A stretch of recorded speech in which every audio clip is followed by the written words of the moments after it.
ദൈവതിരുനാമത്തിന് മഹത്വം ഉണ്ടാകട്ടെ. സന്നിഹിതരായിട്ടുള്ള എല്ലാ വാത്സല്യ സഹോദരി സഹോദരന്മാരെയും ക്രിസ്തുയേശുവിൻ്റെ നാമത്തിൽ വന്ദനം ചെയ്യുന്നു. കഴിഞ്ഞ കുറേ ആഴ്ചകളായി നാം ധ്യാനിച്ചുകൊണ്ടിരുന്ന ആ വിഷയത്തിൽ നിന്ന് അല്പം മാറി സമകാലീനമായൊരു വിഷയമാണ് കഴിഞ്ഞ സാറ്റർഡേയിലെ നമ്മുടെ മീറ്റിങ്ങിൽ സംസാരിച്ചത്. അങ്ങനെ ആ വിഷയം പിന്നത്തേതിൽ റെക്കോർഡ് ചെയ്യപ്പെട്ട മെസ്സേജ് യൂട്യൂബിൽ ഒക്കെ നമ്മൾ അപ്ലോഡ് ചെയ്തിരുന്നു. അത് ധാരാളം പേര് കേട്ടിരുന്നു. അങ്ങനെ പതിവുപോലെ നമ്മുടെ കേൾവിക്കാരായ സഹോദരങ്ങൾ അവരുടെ അഭിപ്രായങ്ങളും നിർദ്ദേശങ്ങളും ഒക്കെ കമൻറ്റ് സെക്ഷനിലൊക്കെ രേഖപ്പെടുത്തുക പതിവുണ്ടല്ലോ. അത് അങ്ങനെ തന്നെ ആളുകളൊക്കെ ചെയ്തു. അതായത് യോജിപ്പും വിയോജിപ്പും ഒക്കെ. പിന്നത്തേതിൽ ചില സഹോദരി സഹോദരന്മാർ എന്നെ ടെലിഫോണിലൂടെ നേരിട്ട് ബന്ധപ്പെടുകയും അവരുടെ ചിന്തകൾ എന്നോട് പങ്കുവെക്കുകയൊക്കെ ചെയ്തു. അതിൽ യോജിപ്പിൻ്റെയും വിയോജിപ്പിൻ്റെയും ഒക്കെ വശങ്ങളുണ്ട്. അപ്പോൾ ആ സംസാരങ്ങളിൽ നിന്നും അതുപോലെ കമൻസിൽ ആളുകൾ രേഖപ്പെടുത്തിയ ആ കാര്യങ്ങളും എല്ലാം കൂടെ ചേർത്ത് രണ്ട് പ്രധാനപ്പെട്ട ചോദ്യം നമ്മുടെ മുമ്പിൽ ഉരുത്തിരിഞ്ഞു വന്നിട്ടുണ്ട്. ആ ചോദ്യത്തിനൊരു മറുപടി എന്നോണം ചില കാര്യങ്ങൾ ചിന്തിക്കാനാണ് താല്പര്യപ്പെടുന്നത്. അതിലെ ആദ്യത്തെ ചോദ്യം എന്ന് പറയുന്നത്, നിങ്ങളിങ്ങനെയൊക്കെ ഒത്തിരി കാര്യങ്ങൾ പറയുന്നുണ്ടല്ലോ, നിങ്ങൾ പരിശുദ്ധാത്മാവിൻ്റെ പ്രവർത്തനങ്ങളിലൊന്നും വിശ്വസിക്കുന്നവരല്ലേ? ബ്രദർ ആൻഡ് ചായ് ഉള്ളവരാണോ? അങ്ങനെയൊക്കെയാണ് ചോദ്യങ്ങൾ വരുന്നത്. അതുപോലെ പെന്തക്കോസ്റ്റുമായി ബന്ധപ്പെട്ട അതിൻ്റെ ആദ്യകാല പ്രവർത്തനങ്ങളും പരിശുദ്ധാത്മാവിൻ്റെ ചലനവും ഇങ്ങനെയുള്ള കാര്യത്തെക്കുറിച്ചൊക്കെ പലരും പറയാനിടയായി. അപ്പോൾ അതെല്ലാം വെച്ചിട്ടാണ് ഞാൻ അതിനൊരു മറുപടി പറയാമെന്ന് ചിന്തിക്കുന്നത്. അടുത്തൊരു കാര്യം എന്ന് വെച്ചാൽ, നമ്മുടെ ആ മെസ്സേജിൽ ഉടനീളം ന്യൂ ജനറേഷൻ പെന്തിക്കോസ്റ്റ് എന്ന് പറയുന്ന ആ സമൂഹത്തെ അഡ്രസ്സ് ചെയ്തുകൊണ്ട് പല കാര്യങ്ങളും പറയാനിടയായി. അതുപോലെ ക്ലാസിക്കൽ പെന്തിക്കോസ്റ്റ്, അതിൽ നിന്ന് ഒത്തിരി ചോദ്യങ്ങളും സംശയങ്ങളും ഒക്കെ പലരും ഉന്നയിച്ചു. അതായത് ന്യൂ ജനറേഷൻ ഗ്രൂപ്പിലുള്ള ആളുകളല്ല, ഈ പറയപ്പെടുന്ന പെന്തക്കോസ്റ്റ് അനുഭവത്തിൽ നിൽക്കുന്ന ആളുകൾ തന്നെയാണ് പല പ്രിയപ്പെട്ടവരും അങ്ങനത്തെ ചോദ്യങ്ങളൊക്കെ ചോദിച്ചത്. അതുകൊണ്ട് അല്പം ചില കാര്യങ്ങൾ ഈ വിഷയത്തിൽ സംസാരിച്ച് നമ്മുടെ പ്രിയപ്പെട്ടവർക്ക് അതൊരു ബോധ്യമായി തീരുവാൻ ഇടയാകേണ്ടതിന് അങ്ങനെ ഒരു ഉദ്യമത്തിലാണ് ഇന്ന് നമ്മളായിരിക്കുന്നത്. ആദ്യത്തെ ആ ചോദ്യം അങ്ങനെ ഉരുത്തിരിഞ്ഞു വരാനുള്ള കാരണം, ചില പ്രിയപ്പെട്ടവർ പറഞ്ഞത്, നിങ്ങൾ കൂടെ സംസാരിക്കുമ്പോൾ വചനത്തിലേക്ക് മടങ്ങി വരുവാൻ പറയുന്നു, വചനത്തിന് വലിയ പ്രാധാന്യം കൊടുത്ത് സംസാരിക്കുന്നു, അപ്പോൾ തന്നെ പരിശുദ്ധാത്മാവിൻ്റെ പ്രവർത്തനത്തിന് പ്രാധാന്യം കൊടുക്കുന്ന രീതിയിൽ സംസാരിച്ച് കേട്ടില്ലെന്ന് പറഞ്ഞു. അപ്പം ഞാൻ അവരോട് പറഞ്ഞ കാര്യം ഇത്രയേ ഉള്ളൂ, ആ ഒരു മെസ്സേജിനകത്ത് നമുക്ക് പറയാൻ പറ്റുന്ന കാര്യങ്ങളല്ലേ പറയാൻ പറ്റൂ. അവിടെ പരിശുദ്ധാത്മാവിൻ്റെ പ്രവർത്തനത്തെക്കുറിച്ചോ പെന്തക്കോസ്തിൻ്റെ ചരിത്രത്തെക്കുറിച്ചോ അങ്ങനെയൊന്നുമല്ല നമ്മൾ സംസാരിച്ചത്. നമ്മുടെ ഇടയിൽ സംഭവിച്ചുകൊണ്ടിരിക്കുന്ന ആ ഒരു കാര്യവുമായി ബന്ധപ്പെട്ട് അതിൽ നമ്മളുടെ ഒരു വീക്ഷണമാണ് നമ്മൾ പറഞ്ഞത്. നമ്മളതിൽ ഈ വിവാദ നായകനായ അപ്പസ്തോലൻ എന്ന് പറയുന്ന ആൾ പറഞ്ഞതും ഒക്കെയായ കാര്യങ്ങളിൽ നമ്മുടെ ഒരു വീക്ഷണം പറഞ്ഞത്, അതായത് അവർ കൊട്ടാരക്കരയിൽ ദൈവത്തിൻ്റെ ആലയം പണിയാൻ പോകുന്നു, ദൈവാലയം പണിയാൻ പോകുന്നു എന്നൊക്കെ പറഞ്ഞപ്പോൾ അതങ്ങനെയല്ല. പുതിയ നിയമ ക്രിസ്ത്യാനിത്വം ഇങ്ങനെയാണ്. നാമാണ് ദൈവത്തിൻ്റെ ആലയം, നാമാണ് ദൈവത്തിൻ്റെ മന്ദിരം, പരിശുദ്ധാത്മാവ് വസിക്കുന്നത് നമ്മിലാണ്, പഴയ നിയമവും പുതിയ നിയമവും തമ്മിലുള്ള അന്തരം, ഇങ്ങനെയുള്ള ചില കാര്യങ്ങൾ പറയാനാണ് നമ്മളതിൽ ഉത്സാഹിച്ചത്. അപ്പോൾ തന്നെ ഈ ന്യൂ ജനറേഷൻ ഗ്രൂപ്പിലുള്ള ആളുകൾ ഉയർത്തുന്ന ചില ആശയങ്ങൾ അത് ദൈവവചനത്തിന് നിരക്കുന്നതല്ല എന്നൊക്കെ പറയാനായിട്ട് നമ്മൾ ഉത്സാഹിച്ചു. അപ്പോൾ പരിശുദ്ധാത്മാവിൻ്റെ പ്രവർത്തനത്തെക്കുറിച്ചോ മറ്റ് കാര്യങ്ങളെക്കുറിച്ചോ അധികം പറയാനായിട്ട് ആ മെസ്സേജിൽ നമുക്ക് സാവകാശം ലഭിച്ചില്ല, അല്ലെങ്കിൽ അതല്ല ഫോക്കസ് ചെയ്തത്. എന്നാൽ ഇങ്ങനൊരു ചോദ്യം വന്നതുകൊണ്ട് നമ്മുടെ ചിന്തകളും വീക്ഷണങ്ങളും നമ്മൾ പങ്കുവയ്ക്കുകയാണ്. അതായത് മത്തായിയുടെ സുവിശേഷം 22-ാം അധ്യായത്തിൻ്റെ 29-ാം വാക്യം ഒന്ന് വായിക്കാമോ? മത്തായി 22-29 പറയുന്നത്, നിങ്ങൾ തിരുവെഴുത്തുകളെയും ദൈവശക്തിയെയും അറിയായതുകൊണ്ട് തെറ്റിപ്പോകുന്നു എന്ന്. ഈ വാക്യം കുറിവാക്യമായെടുത്ത് നമ്മൾ എത്രയോ സ്ഥലങ്ങളിൽ എത്രയോ സമയങ്ങളിൽ പ്രസംഗിച്ചിട്ടുണ്ട്, എത്രയോ സ്ഥലങ്ങളിൽ. അതായത് ദൈവത്തിൻ്റെ വചനത്തിൻ്റെ വെളിപ്പാടുകളും പരിശുദ്ധാത്മാവ് തൻ്റെ സഭയിൽ ചലിക്കുന്ന രീതിയും ഒരു ശുശ്രൂഷകനും ഒരു വിശ്വാസിയും മനസ്സിലാക്കിയിരിക്കണം. ആ കാര്യങ്ങളെക്കുറിച്ച് നമ്മൾ ധാരാളമായി സംസാരിച്ചിട്ടുള്ളതാണ്. ഈ വാക്യത്തെക്കുറിച്ചൊക്കെ ആ സഹോദരങ്ങൾ നമ്മോട് പറയാനിടയായി. പരിശുദ്ധാത്മാവിൻ്റെ പ്രവർത്തനത്തോട് നിങ്ങൾ വിയോജിക്കുകയാണോ എന്നുള്ളതാണ് ചോദ്യങ്ങൾ വരുന്നത്. അതായത് ഇന്ന് കാണുന്ന ഈ ന്യൂ ജനറേഷൻ ഗ്രൂപ്പുകളിലെ വലിയ അത്ഭുതങ്ങളും അടയാളങ്ങളും എന്നൊക്കെ പറയുന്ന കാര്യങ്ങളെല്ലാം പരിശുദ്ധാത്മാവിലാണെന്നാണ് പലരും ധരിച്ചിരിക്കുന്നത്. അപ്പോൾ അങ്ങനെയുള്ള കാര്യങ്ങളെ നിങ്ങൾ എതിർക്കുകയും അതിനോട് വിയോജിക്കുകയും ചെയ്യുന്നത് പരിശുദ്ധാത്മാവിനോട് മറുതലിക്കുന്നതിന് തുല്യമല്ലേ എന്നുള്ളൊരർത്ഥം. അതായത് ഇന്ന് കാണുന്ന ചില രീതികളുണ്ടല്ലോ, ആത്മാവിൻ്റെ ശക്തിയാൽ ആളുകളെ തെള്ളിയിടുന്നു, ഉന്തിയിടുന്നു, ഊതിയിടുന്നു, ഊതി വീഴ്ത്തുന്നു എന്നൊക്കെ പറയുന്ന ഒത്തിരി പ്രതിഭാസങ്ങളുണ്ടല്ലോ. ഈ പ്രതിഭാസങ്ങളുടെയൊക്കെ ഒത്ത നടുവിലൂടെ നടന്നു പോയിട്ടുള്ള ആളാണ് ഞാനിതൊക്കെ അനുഭവിച്ചിട്ടുണ്ട്, ഞാൻ വീണിട്ടുണ്ട്, അങ്ങനെ വീഴുന്നവരെ താങ്ങിയിട്ടുണ്ട്, ഒത്തിരി കാര്യങ്ങൾ അങ്ങനെ അനുഭവിച്ചിട്ടുണ്ട്. അപ്പോൾ ഇത് എന്താണ് ഏതാണെന്നൊക്കെ അത്യാവശ്യം അറിയാം. ഏതെങ്കിലും ഒരു തുരുത്തിലിരുന്നു കൊണ്ട് ഊഹാപോഹവും അല്ല പ്രചരിപ്പിക്കുന്നത്. നമ്മളതിലൂടെ നടന്നു പോയവരാണ്. അത് എത്രത്തോളം എന്താണ് ഏതാണെന്നൊക്കെ നമുക്ക് അറിയാവുന്നത് കൊണ്ടാണ് അതിനെതിരെയൊക്കെ നമ്മൾ വിയോജിക്കുന്നത്. ദൈവത്തിൻ്റെ സാന്നിധ്യം ശക്തമായി ചിലരുടെ മേൽ വന്നപ്പോൾ അവർക്കുണ്ടായ കാര്യങ്ങളെക്കുറിച്ച് നമ്മൾ പുസ്തകത്തിൽ നിന്ന് മനസ്സിലാക്കുന്നുണ്ട്. അതായത് യെസക്കിയേലിൻ്റെ ലൈഫിൽ ദൈവ സാന്നിധ്യം ശക്തിയോടെ വന്നപ്പോൾ യെസക്കിയേൽ കവിണ്ണു വീണെന്നാണ് നമ്മൾ വായിക്കുന്നത്. ദാനിയേൽ പ്രവചനത്തിലേക്ക് വരുമ്പോൾ ദാനിയേലിൻ്റെ മേൽ ദൈവസാന്നിധ്യം വന്നപ്പോൾ ദാനിയേൽ കവിണ്ണു വീണു. അല്ലാതെ ഇന്ന് ഈ തെള്ളിയിടുമ്പോൾ മലന്ന് വീഴുന്ന പോലെ അങ്ങനത്തെ ഒരു വീഴ്ചയല്ല വീഴുന്നത്. ദൈവസന്നിധിയിൽ അവർ നെടുമ്പാട് വീണു. താങ്ങാൻ കഴിയാത്തൊരു ദൈവസാന്നിധ്യം. അങ്ങനെ ആ ശക്തിയേറിയ ദൈവസാന്നിധ്യം ജീവിതത്തിൽ അനുഭവിച്ചിട്ടുള്ള കാര്യം എൻ്റെ വ്യക്തിപരമായ ജീവിതത്തിൽ നിന്ന് ഞാൻ നിങ്ങളെ അറിയിച്ചിട്ടുണ്ട് ആ കാര്യങ്ങൾ. അപ്പോൾ ആ ഭാഗങ്ങളൊക്കെ നമ്മൾ മുന്നമേ പറഞ്ഞിട്ടുള്ളതാണ്. അപ്പോൾ പരിശുദ്ധാത്മാവിൻ്റെ പ്രവർത്തനം ദൈവസഭയിൽ കൂടിയേ തീരൂ. അതായത് കൃപാവരങ്ങളില്ലാത്ത സഭയെന്ന് പറയുന്നത് മേൽക്കൂരയില്ലാത്തൊരു വീട് പോലെയാണ് നമുക്ക് പറയാൻ കഴിയുന്നത്. ഇനി ചില വ്യക്തികൾ ഈ വരങ്ങളെക്കുറിച്ച് മാത്രം ഊന്നി പറയും, അതിനെക്കുറിച്ച് മാത്രം ചിന്തിക്കും. നമ്മൾ രണ്ടും ബാലൻസ് ചെയ്താണ് പറയുന്നത്. ഫലം വേണം, അതുപോലെ തന്നെ വരവും വേണം. ഏതെങ്കിലും ഒന്ന് മാത്രം പോരാ, രണ്ടും വേണം. സഭയിൽ മലയാളക്കരയിലും പെന്തക്കോസ്റ്റ് മൂവ്മെൻ്റ് ആരംഭിച്ച ആദ്യകാലങ്ങളിൽ ശക്തമായി കൃപാവരങ്ങൾ ജ്വലിച്ചിരുന്നു. അങ്ങനെ ആത്മാവിൻ്റെ വലിയൊരു മുന്നേറ്റം തന്നെ ഉണ്ടായിട്ടുണ്ട്. അപ്പോൾ എന്നോട് സംസാരിച്ച പ്രിയപ്പെട്ടവർ പറഞ്ഞത്, നിങ്ങൾ ഈ പറയുന്നത് പോലെ മലയാളക്കരയിൽ ആരംഭ കാലഘട്ടത്തിലൊന്നും ഇതുപോലെ ശക്തമായി വചനം പ്രസംഗിച്ച് വചനം കേട്ട ആളുകൾ ഇതിനകത്തേക്ക് വന്നതല്ല. കഴിഞ്ഞ ദിവസങ്ങളിൽ എന്നോട് സംസാരിച്ച പല വ്യക്തികൾ പറഞ്ഞ കാര്യങ്ങളെ കൂട്ടി യോജിപ്പിച്ചുകൊണ്ടാണ് ഞാനൊരു മറുപടി പറയുന്നത്. അതായത് അവർ പറഞ്ഞു വരുന്നത് മലയാളക്കരയിൽ പെന്തക്കോസ്തിൻ്റെ ആരംഭ കാലഘട്ടത്തിൽ വചനം പ്രസംഗിച്ച് വചനത്തിൻ്റെ ആ ഒരു ശക്തിയിൽ ആളുകളെ കൊണ്ടുവന്നതല്ല. അവിടെ പരിശുദ്ധാത്മാവിൻ്റെ പ്രവർത്തനം ഉണ്ടായിരുന്നു. ജനത്തിന് അവരുടെ ജീവിതത്തിൽ അനുഭവങ്ങൾ ഉണ്ടായിട്ടുണ്ട്. അനുഭവങ്ങൾക്ക് വലിയ പ്രാധാന്യമുണ്ട്. അങ്ങനെ ആ അനുഭവങ്ങളിലൂടെയൊക്കെയാണ് ജനം ഇതിലേക്ക് വന്നത് എന്ന് പറഞ്ഞു. അപ്പം ഞാനതിനോട് പൂർണ്ണമായും വിയോജിച്ചില്ല, എന്നാൽ പൂർണ്ണമായും യോജിച്ചുമില്ല. കാരണം മലയാളക്കരയിൽ പെന്തക്കോസ്ത് മൂവ്മെൻറ്റ് ആരംഭിച്ച ആ ഒരു കാലം മുതൽ ദൈവവചനത്തിന് വലിയ പ്രാധാന്യം ഉണ്ടായിരുന്നു. വചനം പ്രസംഗിച്ചിരുന്നു. ക്രൂശിക്കപ്പെട്ടവനായ ക്രിസ്തുവിനെ ഉയർത്തിയിരുന്നു. കൃപാവരങ്ങൾ ജ്വലിച്ചിരുന്നു എന്നുള്ളതൊരു വാസ്തവം തന്നെ. അതുപോലെ ജനം വിശ്വാസത്താൽ നിറഞ്ഞ് ജീവിച്ച ആ ഒരു കാലഘട്ടത്തിൽ വലിയ ദൈവപ്രവൃത്തികൾ സംഭവിച്ചിരുന്നു.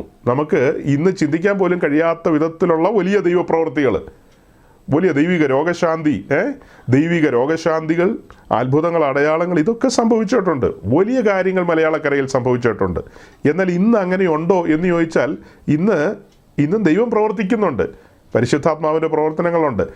എല്ലാം റെക്കോർഡ് ചെയ്യപ്പെടുന്നുണ്ടോ എന്ന് ചോദിച്ചാൽ നമുക്ക് പറയാൻ പറ്റില്ല. എല്ലാം യൂട്യൂബിലോ ഫേസ്ബുക്കിലോ മലയാള മനോരമയിലോ ഒക്കെ വരുന്നുണ്ടോ എന്ന് ചോദിച്ചാൽ അതൊന്നും അങ്ങനെ ഉണ്ടാകണമെന്നില്ല. ദൈവം ഇന്നും പ്രവർത്തിക്കുന്നുണ്ട്. പ്രവൃത്തിയിൽ ഭയങ്കരൻ തന്നെയാണ് നമ്മുടെ ദൈവം. എന്നാൽ പ്രകടമായി ഈ മലയാളക്കരയിൽ ആരംഭകാലത്ത് കേട്ടതുപോലെയുള്ള പല കാര്യങ്ങളും ഇന്ന് അങ്ങനെ ഇല്ല എന്നുള്ളത് അംഗീകരിക്കേണ്ട കാര്യമാണ്. അംഗീകരിക്കാതെ തരമില്ല. അതായത് പരിശുദ്ധാത്മാവിൻ്റെ പ്രവർത്തനം പൂർണ്ണമായി നിലച്ചു പോയെന്നല്ല, ഇന്നും പരിശുദ്ധാത്മാവിൻ്റെ പ്രവർത്തനമുണ്ട്. എന്നാൽ ആദ്യകാലത്തെ ആ അനുഭവങ്ങളെ വെച്ച് തട്ടിച്ചു നോക്കുമ്പോൾ നമുക്ക് ആ ഒരു റേഞ്ചിൽ പറയാൻ കഴിയില്ലെന്ന് മാത്രം. അപ്പം അവർ പറഞ്ഞതിനോടുള്ള എൻ്റെ വിയോജിപ്പ് ഇതാണ്. മലയാളക്കരയിൽ ആളുകൾ അവരുടെ ആ പഴയ പള്ളി സംവിധാനങ്ങളിൽ നിന്ന്, അതായത് ഈ സിറിയൻ ബാക്ക്ഗ്രൗണ്ടിൽ നിന്ന്, ലത്തീൻ ബാക്ക്ഗ്രൗണ്ടിൽ നിന്ന്, പിന്നെ ഇതര മത വിഭാഗങ്ങളിൽ നിന്നൊക്കെ ആളുകൾ പുറത്തിറങ്ങി വന്നവരൊക്കെ വചനത്തിലാണ് സന്തോഷിച്ചത്. ദൈവവചനമാകുന്ന വിത്താണ് അവരുടെ ഉള്ളിൽ വന്നത്. അങ്ങനെയാണ് അവരുടെ വിശ്വാസം വർദ്ധിച്ചതും അവർ പ്രത്യാശയിൽ പുതുക്കപ്പെട്ടവരായി അനുദിനം മുൻപോട്ട് പോയത്. അതിന് കൂട്ടത്തിൽ പരിശുദ്ധാത്മാവിൻ്റെ ചലനം ഉണ്ടായിരുന്നു. ഇത് രണ്ടും രണ്ട് കാര്യമായിട്ടല്ല ഞാൻ പറയുന്നത്, രണ്ടും ചേർന്ന് പോകണം. അതായത് ദൈവവചനം ഘോഷിക്കുമ്പോൾ തന്നെ പരിശുദ്ധാത്മാവിൻ്റെ പ്രവർത്തനങ്ങളെ അംഗീകരിക്കണം. എൻ്റെ വ്യക്തിപരമായ ജീവിതത്തിൽ നാളുകളായി ഞാനത് പ്രാർത്ഥിച്ചുകൊണ്ടിരിക്കുന്ന ആളാണ്. വ്യക്തിപരമായി എന്നെ മാത്രം കൃപാവരങ്ങളിൽ ജ്വലിപ്പിക്കണം എന്നല്ല പ്രാർത്ഥിക്കാറ്. പകരം ഭാരതത്തിലെ സഭയെ കൃപാവരങ്ങളിൽ നിറയ്ക്കണം, വചനത്തിലും ആത്മാവിലും സമ്പന്നരാക്കണം. ശുശ്രൂഷകന്മാർ ശക്തിയോടെ ദൈവവചനം ഘോഷിക്കണം. അപ്പോൾ തന്നെ ആത്മാവിൻ്റെ പ്രവൃത്തികൾ വെളിപ്പെടണം. ഇതിനു വേണ്ടി കൊതിക്കുകയും കാത്തിരിക്കുകയും കാംക്ഷിക്കുകയും ചെയ്യുന്നവരാണ് നമ്മൾ, അല്ലേ? പരിശുദ്ധാത്മാവിൻ്റെ പ്രവർത്തനത്തെയല്ലോ നമ്മൾ എതിർക്കുന്നവരാണോ? അല്ലെങ്കിൽ അത് ആഗ്രഹിക്കാത്തവരാണോ? മഴയ്ക്ക് വേണ്ടി വേഴാമ്പൽ കേഴുന്നത് പോലെയാണ് നമ്മൾ കേഴുന്നത്. പലപ്പോഴും നമ്മൾ പറഞ്ഞിട്ടുണ്ട്, ഈ പ്രസംഗങ്ങൾ ഇങ്ങനെ നിരന്തരം പ്രസംഗിച്ച് ആ പ്രസംഗങ്ങളിൽ അവസാനിക്കുകയല്ല, ആത്മാവിൻ്റെ നദി ഒഴുകണം. നമ്മൾ ഒരു ടോപ്പിക്ക് സംസാരിച്ചിട്ട് പെൻഡിങ്ങിലിരിപ്പുണ്ട്. അതായത് പൗലോസിൻ്റെ 3-ാം മിഷൻ യാത്ര. ആ മിഷൻ യാത്രയിൽ എഫെസോസിൽ വരികയും അവിടെ കുറച്ച് ശിഷ്യന്മാരെ കാണുകയും അവരോട് നിങ്ങൾ വിശ്വസിച്ചിട്ട് പരിശുദ്ധാത്മാവിനെ പ്രാപിച്ചു എന്നൊരു ചോദ്യം ചോദിച്ചിട്ടുണ്ട്. ആ ചോദ്യത്തിൻ്റെ മറുപടി ഞങ്ങൾ പരിശുദ്ധാത്മാവ് എന്ന് കേട്ടിട്ട് പോലുമില്ലെന്നാണ്. തുടർന്ന് പൗലോസ് അവരോട് സുവിശേഷം പറയുകയും അവർ വിശ്വാസ വഴിയിലേക്ക് വരികയും പിന്നത്തേതിൽ അവർ സ്നാനപ്പെട്ട് അത് കഴിഞ്ഞ് ആത്മാവിൽ നിറഞ്ഞ അന്യഭാഷകളിൽ ദൈവത്തെ സ്തുതിക്കുകയും പ്രവചിക്കുകയും ചെയ്യുന്ന കാഴ്ചയാണ് നമ്മൾ അപ്പോസ്തല പ്രവൃത്തി 19-ാം അധ്യായത്തിൽ കാണുന്നത്. വലിയ ദൈവപ്രവൃത്തിയാണ് കാണുന്നത്. ആ കാര്യങ്ങളൊക്കെ വായിക്കുമ്പോൾ ഉള്ളിൻ്റെ ഉള്ളിലെ സന്തോഷവും ആഗ്രഹവും എന്താ? എൻ്റെ ദേശത്തും ഞങ്ങളുടെ നാട്ടിലും ദൈവസഭയിൽ പരിശുദ്ധാത്മാവിൻ്റെ പ്രവർത്തനം ആ നിലയിൽ സംഭവിക്കണം. ഞങ്ങളുടെ സഹോദരിമാർ, ഞങ്ങളുടെ സഹോദരന്മാരെല്ലാം ആത്മാവിൽ നിറയപ്പെടണം. അവർ ഒന്നിലും കുറവില്ലാത്തവരായി തീരണം. ശുശ്രൂഷകർ തലയെടുപ്പോടെ നിൽക്കണം. ഇതൊക്കെ തന്നെയാണ് നമ്മൾ ആഗ്രഹിക്കുന്നത്. പരിശുദ്ധാത്മാവിൻ്റെ പ്രവർത്തനം വെളിപ്പെടണം, അത്ഭുതങ്ങളും അടയാളങ്ങളും ഒക്കെ സംഭവിക്കണം. അത് ദൈവത്തിൻ്റെ കരത്തിലായിരിക്കുന്നത്, നമ്മുടെ കയ്യിലല്ല ഇരിക്കുന്നത്. നമ്മളല്ല ഇതൊന്നും ചെയ്യുന്നത്. ഇതെല്ലാം വലുവനായ ദൈവമാണ് ചെയ്യുന്നത്. അപ്പോൾ കാത്തിരിക്കാനും ആഗ്രഹിക്കാനും തീവ്രമായി ആഗ്രഹിക്കാനുമേ നമുക്ക് കഴിയൂ. അതിനോടൊപ്പം പ്രാർത്ഥിക്കാൻ കഴിയും. കർത്താവേ, നിൻ്റെ സഭയെ ആ നിലയിൽ നിറയ്ക്കണമേ. വിശ്വസിക്കുന്നവരുടെ ഉള്ളിൽ നിന്ന് ജീവജലത്തിൻ്റെ നദികൾ ഒഴുകണമേ. അതൊഴുകുന്ന ഇടങ്ങളിലൊക്കെ ചലിക്കുന്ന പ്രാണികൾ ഉണ്ടാകുമെന്നാണല്ലോ പറയുന്നത്. ഇന്ന് ചലിക്കുന്ന പ്രാണികളെയൊക്കെ കാണാൻ കഴിയുന്നില്ല. ചലിക്കാത്ത പ്രാണികളെയൊക്കെയാണ് അവിടങ്ങളിൽ കാണുന്നത്. അപ്പോൾ ആ ഒരു ചലനം നടക്കണമെങ്കിൽ പരിശുദ്ധാത്മാവിൻ്റെ ശക്തിയേറിയ പ്രവർത്തനം വെളിപ്പെടണം. അപ്പം മത്തായിയുടെ സുവിശേഷത്തിൽ വായിച്ച ആ വാക്യപ്രകാരം നിങ്ങൾ തിരുവെഴുത്തുകളെയും ദൈവശക്തിയെ അറിയായുകൊണ്ട് തെറ്റിപ്പോകുന്നു എന്ന് പറയുമ്പോൾ 2 കാര്യത്തിനും പ്രാധാന്യമുണ്ട്. 2 കാര്യത്തിനും. പരിശുദ്ധാത്മാവിൻ്റെ പ്രവർത്തനം സഭയിൽ ആരംഭിച്ചു കഴിഞ്ഞാൽ പരിശുദ്ധാത്മാവ് നമ്മെ വചനത്തിലേക്കാണ് കൂട്ടിക്കൊണ്ടു പോകുന്നത്. ഒരു പുതിയ സ്ഥലത്ത് ഒരു വേല ആരംഭിക്കുമ്പോൾ അവിടെ വചനത്തെ ഉറപ്പിക്കാൻ പാകത്തിന് അത്ഭുതങ്ങളും അടയാളങ്ങളും ഒക്കെ സംഭവിക്കും. ഞാൻ വടക്കേ ഇന്ത്യയിൽ പല ദൈവദാസന്മാരുടെ കൂട്ടത്തിലൊക്കെ സഞ്ചരിച്ചിട്ടുണ്ട്. അങ്ങനെ സഞ്ചരിച്ച സമയത്തൊക്കെ ദൈവത്തിൻ്റെ അത്ഭുത പ്രവൃത്തികൾ അവിടെ കണ്ടിട്ടുണ്ട്. അതേസമയം അതേ ദൈവദാസന്മാരിലൂടെ മലയാളക്കരയിലൂടെ നടക്കുമ്പോൾ അത്രയും അങ്ങനത്തെ കാര്യങ്ങൾ സംഭവിച്ചിട്ടില്ല. അതായത് പരിശുദ്ധാത്മാവിന് അറിയാം ഓരോരോ സ്ഥലങ്ങളിൽ എന്താണ് പ്രവർത്തിക്കേണ്ടതെന്ന്. നമ്മുടെ ദേശത്ത് സുവിശേഷ സത്യങ്ങൾ കടന്നു വന്നിട്ട് കാലങ്ങളായി സത്യവചനം ഘോഷിക്കപ്പെട്ടതും അത് ഉറപ്പിക്കപ്പെട്ടതുമായൊരു ദേശമാണ്. അപ്പോൾ അത്ഭുത അടയാളങ്ങളും കണ്ടാലാണ് നമ്മൾ വിശ്വസിക്കൂ എന്നൊന്നും നമുക്ക് ശടിക്കേണ്ട ആവശ്യമില്ലല്ലോ. നമുക്ക് വചനം വെളിപ്പെട്ട് കിട്ടിയ വചനത്തിൽ നമ്മൾ സന്തോഷിക്കുന്നു. നമ്മൾ ആത്മാവിൽ നിറയപ്പെട്ടിട്ടുണ്ട്. ദൈവ സാന്നിധ്യം നമ്മൾ അനുഭവിക്കുന്നു. ദൈവശബ്ദം നമ്മൾ കേൾക്കുന്നു. ദൈവത്തിൻ്റെ ആലോചന നമുക്ക് വെളിപ്പെട്ട് കിട്ടുന്നു. വചനം വെളിപ്പെട്ട് കിട്ടുക എന്ന് പറഞ്ഞാൽ ചെറിയ കാര്യമാണോ? ദൈവത്തിൻ്റെ ഹിതമല്ലേ വെളിപ്പെട്ട് കിട്ടുന്നത്? അങ്ങനെയല്ലേ നമ്മൾ ഇത്രത്തോളം വന്നത്. ആ വചനം നമ്മുടെ കാലിന് ദീപമായും പാതയ്ക്ക് പ്രകാശവുമായി തരുന്നതാരാ? പരിശുദ്ധാത്മാവ് തന്നെയാണ്. അതൊക്കെ നമ്മൾ നിരന്തരം ധ്യാനിക്കുകയും ചിന്തിക്കുകയും ചെയ്തിട്ടുള്ളവരാണ്. അപ്പോൾ ഞാൻ പറഞ്ഞു വരുന്നത്, മലയാളക്കരയിൽ സുവിശേഷ സത്യങ്ങൾ ശക്തമായി ഘോഷിക്കപ്പെട്ടിട്ടുണ്ട്. ദൈവവചനം ശക്തമായി ഘോഷിക്കപ്പെട്ടിട്ടുണ്ട്. പൂർവന്മാരായ പിതാക്കന്മാർക്ക് വെളിപ്പെട്ട് കിട്ടിയ ആ വചനസത്യങ്ങൾക്ക് വിരുദ്ധമായി ആരെങ്കിലും പ്രസംഗിക്കുകയോ പഠിപ്പിക്കുകയോ പ്രവർത്തിക്കുകയോ ചെയ്തു കഴിഞ്ഞാൽ ആ കാലത്തൊക്കെ അവർ ശക്തമായി വിയോജിക്കുമായിരുന്നു, എതിർക്കുമായിരുന്നു. ഞാനിത് എങ്ങനെ പറയുന്നു എന്ന് ചോദിച്ചാൽ, പഴയകാലത്ത് ജീവിച്ചിരുന്ന ഭക്തന്മാരായ ദൈവദാസന്മാരോട് ചേർന്ന് നടന്ന് അറിഞ്ഞതും ബോധ്യപ്പെട്ടതുമായ കാര്യങ്ങളിൽ നിന്നാണ് പറയുന്നത്. 70കൾക്ക് മുമ്പുള്ള ഒരു ചരിത്രം പറയണമെങ്കിൽ അന്ന് ജീവിച്ചിരുന്ന ആളുകളിൽ നിന്നല്ലേ നമുക്ക് കേൾക്കാൻ കഴിയുന്നത്. അവരുടെ അനുഭവങ്ങളിൽ നിന്ന് കേട്ട കാര്യങ്ങൾ വെച്ചിട്ടാണ് പലപ്പോഴും ഞാൻ നിങ്ങളോട് മലയാളക്കരയിൽ പെന്തക്കോസ്ത് ശോഭയോടെ വെളിപ്പെട്ട കാലത്തെക്കുറിച്ചൊക്കെ ഇതിനു മുൻപ് പറഞ്ഞിട്ടുള്ളത്. ഇതിനു മുമ്പ് എത്രയോ വിസ്തരിച്ച് നമ്മൾ പറഞ്ഞിട്ടുണ്ട്, അല്ലെങ്കിൽ നമ്മൾ ഈ കാര്യങ്ങൾ ചിന്തിച്ചിട്ടുണ്ട്. അതായത് സഭയിൽ കൃപാവരങ്ങൾ ജ്വലിക്കുന്ന കാര്യം, പാപികളായ വ്യക്തികൾ കടന്നു വന്നവർക്ക് പാപബോധം വന്നതും അവരുടെ സകല ഹൃദയ രഹസ്യങ്ങളും വെളിപ്പെട്ടതും അങ്ങനെ അവർ ദൈവസന്നിധിയിൽ സറണ്ടർ ചെയ്യപ്പെട്ടതും, അങ്ങനെ എത്ര ചരിത്രങ്ങളാണ് നമ്മൾ അറിഞ്ഞിരിക്കുന്നത്. അങ്ങനെ ധാരാളം ചരിത്രങ്ങൾ നമ്മൾ അറിഞ്ഞിട്ടുണ്ട്. പക്ഷേ തെറ്റിദ്ധരിക്കപ്പെടരുത്, ആ കാലഘട്ടത്തിൽ കർത്താവിൻ്റെ ദാസന്മാർ വചനത്തിന് വലിയ പ്രാധാന്യം കൊടുത്തിരുന്നു. വചനത്തിന് പ്രാധാന്യം കൊടുത്തുകൊണ്ടാണ് അവർ ആത്മാവിൻ്റെ പ്രവൃത്തികൾക്ക് വിധേയപ്പെട്ട് ആ ഒരു സമർപ്പണത്തിൽ ജീവിച്ചത്.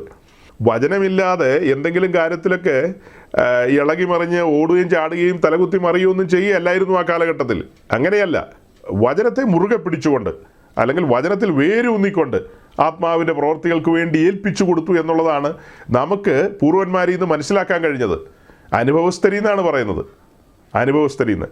ആ നിലയിൽ ചിന്തിക്കുമ്പോൾ നമ്മുടെ ചുറ്റുമുള്ള ഈ ന്യൂ ജനറേഷൻ ഗ്രൂപ്പുകളിലൊക്കെ സംഭവിക്കുന്ന കാര്യങ്ങളൊന്നും പരിശുദ്ധാത്മാവിലാണെന്ന് നമുക്ക് അംഗീകരിക്കാൻ കഴിയില്ല. കാരണം പരിശുദ്ധാത്മാവിലാണെങ്കിൽ പരിശുദ്ധാത്മാവ് എപ്പോഴും പുത്രന് മഹത്വം കൊടുക്കും, അതായത് വചനത്തിന് പ്രാധാന്യം കൊടുക്കും. ഏത് കാര്യത്തിനും വേർപെട്ട ദൈവജനത്തിന് വിശുദ്ധ തിരുവഴുത്താണ് പ്രാധാന്യം. പരിശുദ്ധാത്മാവ് ഒരിക്കലും സ്വയം മഹത്വം എടുക്കുന്നില്ല. പരിശുദ്ധാത്മാവ് എപ്പോഴും പുത്രന് മഹത്വം കൊടുക്കും.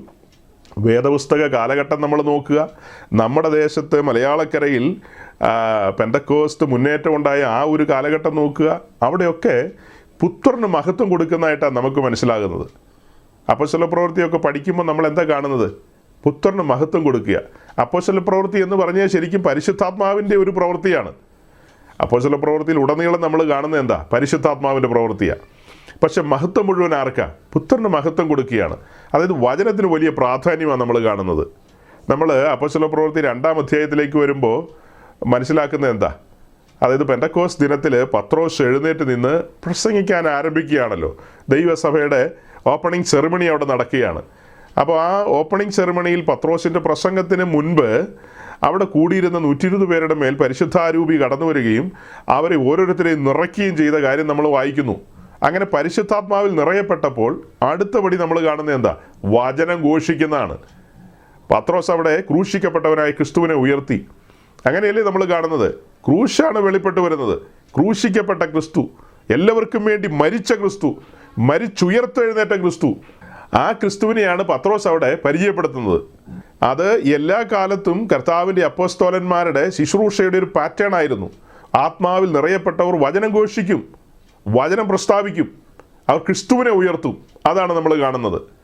ക്രിസ്തുവിനെ ഉയർത്തും എന്ന് പറഞ്ഞാൽ ക്രൂശിക്കപ്പെട്ടവനായി ക്രിസ്തുവിനെയാണ് ഉയർത്തുന്നത്. ക്രൂശിന് വലിയ പ്രാധാന്യമല്ലേ? അതുകൊണ്ടല്ലേ അപ്പോസ്തലന്മാർ പറയുന്നത് ക്രൂശ് ഞങ്ങളുടെ കൺമുമ്പിലിരിക്കുന്നു. മറ്റൊരു ഭാഗത്ത് പൗലോസ് പറയുന്നത് അവനാൽ ഞാൻ ലോകത്തിനും ലോകം എനിക്കും ക്രൂശിക്കപ്പെട്ടിരിക്കുന്നു. അപ്പോൾ ആ ക്രൂശിനെ മുൻനിർത്തിക്കൊണ്ടാണ് അവർ ആത്മാവിൻ്റെ പ്രവർത്തനങ്ങളിലൊക്കെ മുന്നോട്ട് പോയത്. ആ ക്രൂശ് വ്യർത്ഥമാകാൻ അവരൊരിക്കലും സമ്മതിച്ചിരുന്നില്ല. അപ്പോസ്തല പ്രവൃത്തി 19-ാം അധ്യായത്തിലേക്ക് വരുമ്പോൾ പൗലോസിൻ്റെ 3-ാം യാത്രയിൽ എഫെസോസിൽ വന്നു. അങ്ങനെ എഫെസോസിൽ വന്ന് അവിടെ വലിയ അത്ഭുതങ്ങളും അടയാളങ്ങളും ഒക്കെ ഉണ്ടായി തൻ്റെ ശുശ്രൂഷയിൽ. എന്നാൽ 20-ാം അധ്യായത്തിലേക്ക് വരുമ്പോൾ താൻ എഫെസോസിലെ മൂപ്പന്മാരെ എല്ലാം മിലേത്തോസിലെ കടപ്പുറത്ത് വിളിച്ചുകൂട്ടി ഒരു വിടവാങ്ങൽ പ്രസംഗം നടത്തുന്നു. പൗലോസ് എഫെസോസിലെ മൂപ്പന്മാരെ വിളിച്ചു വരുത്തിയ വിടവാങ്ങൽ പ്രസംഗത്തിൽ സംസാരിക്കുമ്പോൾ പൗലോസ് ഒരിക്കലും അവരുടെ ഇടയിൽ വെച്ച് ചെയ്ത അത്ഭുതങ്ങളും അടയാളങ്ങളും വീര്യപ്രവൃത്തികളും എന്താ? തൻ്റെ ശരീരത്തിൽ നിന്ന് റൂമാലും ഉത്തിരിയൊക്കെ കൊണ്ടുപോയി ഇടുമ്പോൾ രോഗികൾ സൗഖ്യമാകുന്നു. ഈ വക കാര്യങ്ങളെക്കുറിച്ച് ഒന്നും അവിടെ പറയുന്നില്ല. പകരം ആസിയിൽ വന്ന 1-ാം നാൾ മുതൽ നിങ്ങളോട് കൂടെ ഇരുന്നപ്പോൾ യഹൂദന്മാരിൽ നിന്നും മറ്റ് ജാതികളിൽ നിന്നും തനിക്കുണ്ടായ കഷ്ടങ്ങളെക്കുറിച്ചൊക്കെ പറഞ്ഞ് അവരെ ഉദ്ബോധിപ്പിക്കുന്ന എന്താ? പട്ടണം തോറും വീട് തോറും അവരെ ഉപദേശിക്കുകയും പഠിപ്പിക്കുകയും ചെയ്ത കാര്യങ്ങൾക്കാണ് പ്രാധാന്യം കൊടുത്തത്. അല്ലാതെ മന്ത്രവാദിയുടെ പുസ്തകം തീക്കകത്തിട്ട കാര്യത്തിനോ മറ്റ് കാര്യങ്ങൾക്കൊന്നും പ്രാധാന്യം കൊടുത്തല്ല പൗലോസ് പറയുന്നത്. അവിടെയെല്ലാം ദൈവവചനത്തിനാണ് പ്രാധാന്യം കൊടുക്കുന്നത്. അങ്ങനെ അവരോട് ആ വിടവാങ്ങൽ പ്രസംഗം പറഞ്ഞ് മുൻപോട്ട് പോയി കഴിയുമ്പോൾ അപ്പോസ്തല പ്രവൃത്തി 20:32 വായിച്ചേ. നിങ്ങൾക്ക് ആത്മീക വർധന വരുത്തുവാനും സകല വിശുദ്ധന്മാരോടും കൂടി അവകാശം തരുവാനും കഴിയുന്ന ദൈവത്തിലും അവന്റെ കൃപയുടെ വചനത്തിലും ഞാൻ ഇപ്പോൾ നിങ്ങളെ ഭരമേൽപ്പിക്കുന്നു. ഈ വിടവാങ്ങൽ പ്രസംഗത്തിൻ്റെ ഒടുവിൽ പൗലോസ് പറയുകയാണ്,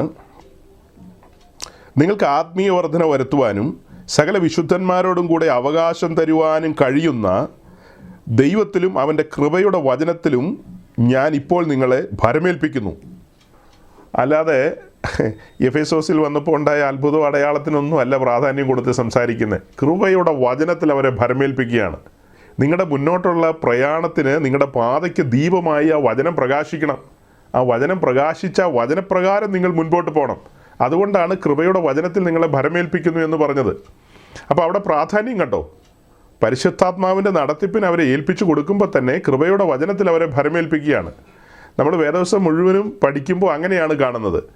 വചന ശുശ്രൂഷയും ആത്മാവിൻ്റെ പ്രവർത്തനം എല്ലാം ഒരുമിച്ച് പോകണം. അതിന് പകരം ഏതെങ്കിലും ഭാഗം പ്രൊജക്റ്റ് ചെയ്ത് വരികയല്ല വേണ്ടത്. ഏതെങ്കിലും ഒരു കാര്യത്തിന് മാത്രമല്ല പ്രാധാന്യം കൊടുക്കേണ്ടത്. ഈ കാര്യങ്ങൾക്കെല്ലാം തുല്യ പ്രാധാന്യം കൊടുത്ത് മുൻപോട്ട് പോകണം. അപ്പോൾ ഞാൻ പറഞ്ഞത്, മലയാളക്കരയിൽ ഇങ്ങനെ തന്നെയാണ് പെന്തക്കോസ്റ്റ് മൂവ്മെൻറ്റ് മുന്നോട്ട് വന്നത്. ആത്മാവിൻ്റെ വലിയ പ്രവൃത്തികളുണ്ടായി.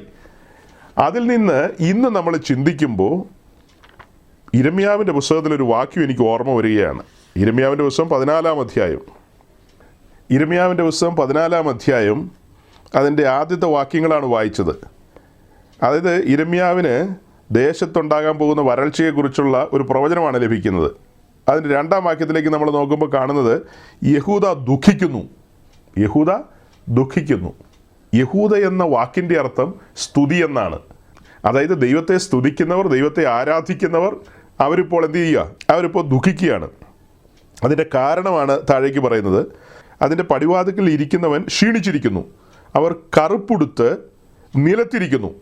അവർ ഉടുത്തിരിക്കുന്നത് എന്താ? കറുപ്പാണ്. അതായത് ദുഃഖത്തിൻ്റെ ചിഹ്നമാണത്. അവർ നിരാശരാണ്, അവർ ദുഃഖത്തിലാണ്, അവർ കറുപ്പുടുത്തിരിക്കുകയാണ്. പിന്നെ എന്താ? യെരുശലേമിൻ്റെ നിലവിളി പൊങ്ങുന്നു, അവരുടെ കുലീനന്മാർ അടിയാരെ വെള്ളത്തിനയക്കുന്നു, അവർ കുളങ്ങളുടെ അടുക്കൽ ചെന്നിട്ട് വെള്ളം കാണാതെ വെറും പാത്രങ്ങളോടെ മടങ്ങി വരുന്നു, അവർ ലജ്ജിച്ചു വിഷണ്ണരായി തലമൂടുന്നു. അതായത് വെള്ളത്തിന് വേണ്ടി അവർ സഞ്ചരിച്ചിട്ട് വെള്ളം ലഭിക്കുന്നില്ല. അതുകൊണ്ട് അവർ ലജ്ജിച്ച് വിഷണ്ണരായി തലമൂടുന്നു. നമ്മൾ പറയില്ലേ, തല കുമ്പിട്ടങ്ങ് പോയി എന്ന് പറയില്ലേ, അതുപോലെ തന്നെ അവർ തലമൂടുന്നു. 4-ാം വാക്യമാണ് സീരിയസ് വാക്യം. ദേശത്ത് മഴയില്ലായകയാൽ നിലം ഉണങ്ങി വിണ്ടിരിക്കുന്നു, ഉഴവുകാർ ലജ്ജിച്ച് തലമൂടുന്നു. ഈ വായിച്ച ഈ വാക്യങ്ങളിൽ നിന്ന് എന്താ സഹോദരങ്ങളെ മനസ്സിലാക്കിയത്? ഇത് യഹൂദയുമായി ബന്ധപ്പെട്ട് ദേശത്തുണ്ടായ ഒരു പ്രതിഭാസത്തെയാണ് ഇവിടെ കാണിക്കുന്നത്. ഈ 14-ാം അധ്യായം മുഴുവൻ നിങ്ങൾ പിന്നത്തേത് വായിക്കണം, ധ്യാനിക്കണം. 14-ാം അധ്യായത്തിൽ കരയുന്ന പ്രവാചകനായ യിരെമ്യാവ് യഹൂദയ്ക്ക് വേണ്ടി, തെക്കേ ദേശത്തിന് വേണ്ടി കരയുന്ന കാഴ്ചകൾ നമുക്കതിൻ്റെ ഒടുവിൽ കാണാം. യെരുശലേമിന് നേരെയും യെരുശലേമിലെ രാജാക്കന്മാരുടെ നേരെയും കൈ ചൂണ്ടി പ്രവചിച്ചയാളാണ് യിരെമ്യാവ്. യിരെമ്യാവിൻ്റെ പ്രവചനം അവർ കേൾക്കുകയോ ഏറ്റെടുക്കുകയോ ചെയ്തില്ല. യിരെമ്യാവ് ദീർഘനാൾ അവരുടെ നടുവിൽ പ്രവചിച്ചു.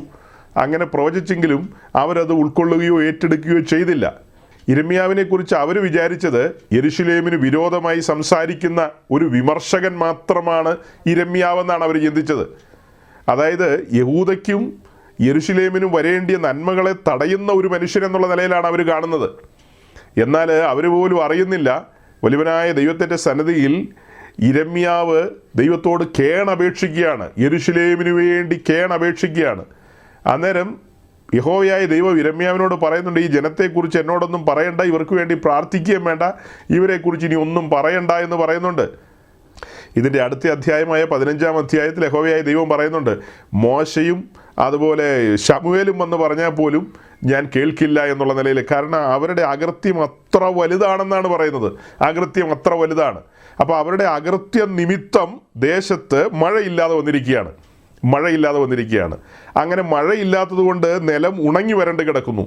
ഉഴവുകാർ തലമൂടുകയാണ്, അവർ ലജ്ജിച്ചിരിക്കുകയാണ്. എങ്ങനെ ഉഴുത് നിലമൊരുക്കാനാ? കാരണം നിലം തറഞ്ഞു കിടക്കുകയാണ്, ഉറഞ്ഞു കിടക്കുകയാണ്. മഴ പെയ്യണം, അത് വെള്ളം ഒഴുകണം, എങ്കിൽ മാത്രമേ കലപ്പ അതിലൂടെ കടത്തിവിടാൻ കഴിയൂ. ഇതിലൂടെ നമ്മൾ മനസ്സിലാക്കുന്നത്, നമ്മുടെ ദേശത്തെ ദൈവസഭകളുമായി ബന്ധപ്പെടുത്തി നമുക്ക് ഈ കാര്യങ്ങളെ ചിന്തിക്കാം. ആ സഹോദരന്മാർ ചോദിച്ച ചോദ്യത്തിൻ്റെ മറുപടി പോലെയാണ് ഞാൻ പറയുന്നത്. സഹോദരങ്ങളെ, യഹൂദ ദുഃഖിക്കുന്നു, അതുപോലെ ഞാനും നിങ്ങളും ദുഃഖിക്കുന്നു. നമ്മൾ പരിശുദ്ധാത്മാവിൻ്റെ മഴയ്ക്ക് വേണ്ടി കൊതിക്കുന്ന മനുഷ്യരാണ്. കുറച്ച് പ്രസംഗിച്ച് അവസാനിപ്പിക്കാൻ ആഗ്രഹിക്കുന്നവരല്ല. വചനത്തിൽ നിന്നുകൊണ്ട് തന്നെ ആത്മാവിൻ്റെ പ്രവൃത്തികളെ കാണുവാൻ കാംക്ഷിക്കുന്നു. ഇവിടെ യഹൂദയോടുള്ള ബന്ധത്തിൽ മഴ പെയ്യാത്തതിൻ്റെ കാരണം നമുക്ക് മനസ്സിലായി. അവരുടെ അകൃത്യം അത്രയെന്ന്. നമ്മൾ 7 സഭകൾക്കുള്ള ദൂത് പഠിക്കുമ്പോൾ, അതായത് വെളിപ്പാട് ദിവസം 2-ാം അധ്യായത്തിലേക്ക് വരുമ്പോൾ ആദ്യത്തെ സഭയായിട്ട് കാണുന്ന എഫേസ്യ സഭയാണ്. ആ എഫേസ്യ സഭയോടുള്ള ബന്ധത്തിൽ അവിടെ എഴുതിയിരിക്കുന്നത്, നിന്നെക്കുറിച്ചൊരു കുറ്റം പറവാനുണ്ട്. അതായത് നിൻ്റെ ആദ്യ സ്നേഹം വിട്ടുകളഞ്ഞു എന്നാണ് പറയുന്നത്. എഫേസ്യ സഭ അതിൻ്റെ ആദ്യ സ്നേഹത്തിൽ നിന്ന് അകന്നുപോയി. ആ ആദ്യ സ്നേഹത്തിലേക്ക് മടങ്ങി വന്ന ആദ്യത്തെ പ്രവൃത്തി ചെയ്തില്ലെങ്കിൽ ഞാൻ നിൻ്റെ വിളക്കെടുത്ത് മാറ്റുമെന്നാണ് പറയുന്നത്. ചരിത്രത്തിൽ അപഹാസ്യരായി മാറും. അതിന് അവസരം ഉണ്ടാകരുത്. അതുകൊണ്ട് ആദ്യത്തെ പ്രവൃത്തി ചെയ്യുക, ആ ആദ്യ സ്നേഹത്തിലേക്ക് മടങ്ങി വരാനാണ് പറയുന്നത്. അങ്ങനെയെങ്കിൽ മലയാളക്കരയിൽ ആരംഭിച്ച വലിയ ക്രിസ്തീയ മുന്നേറ്റമായിരുന്നു പെന്തക്കോസ്റ്റ് മൂവ്മെൻ്റ് എന്ന് പറയുന്നത്. ക്രൈസ്തവ സമൂഹത്തിൻ്റെ ഇടയിൽ പല മുന്നേറ്റങ്ങളും ഉണ്ടായിട്ടുണ്ട്. സുറിയാനി ക്രിസ്ത്യാനികളുടെ ഇടയിൽ നവീകരണം ഉണ്ടായിട്ടുണ്ട്, അതുപോലെ ഉണർവുകൾ സംഭവിച്ചിട്ടുണ്ട്.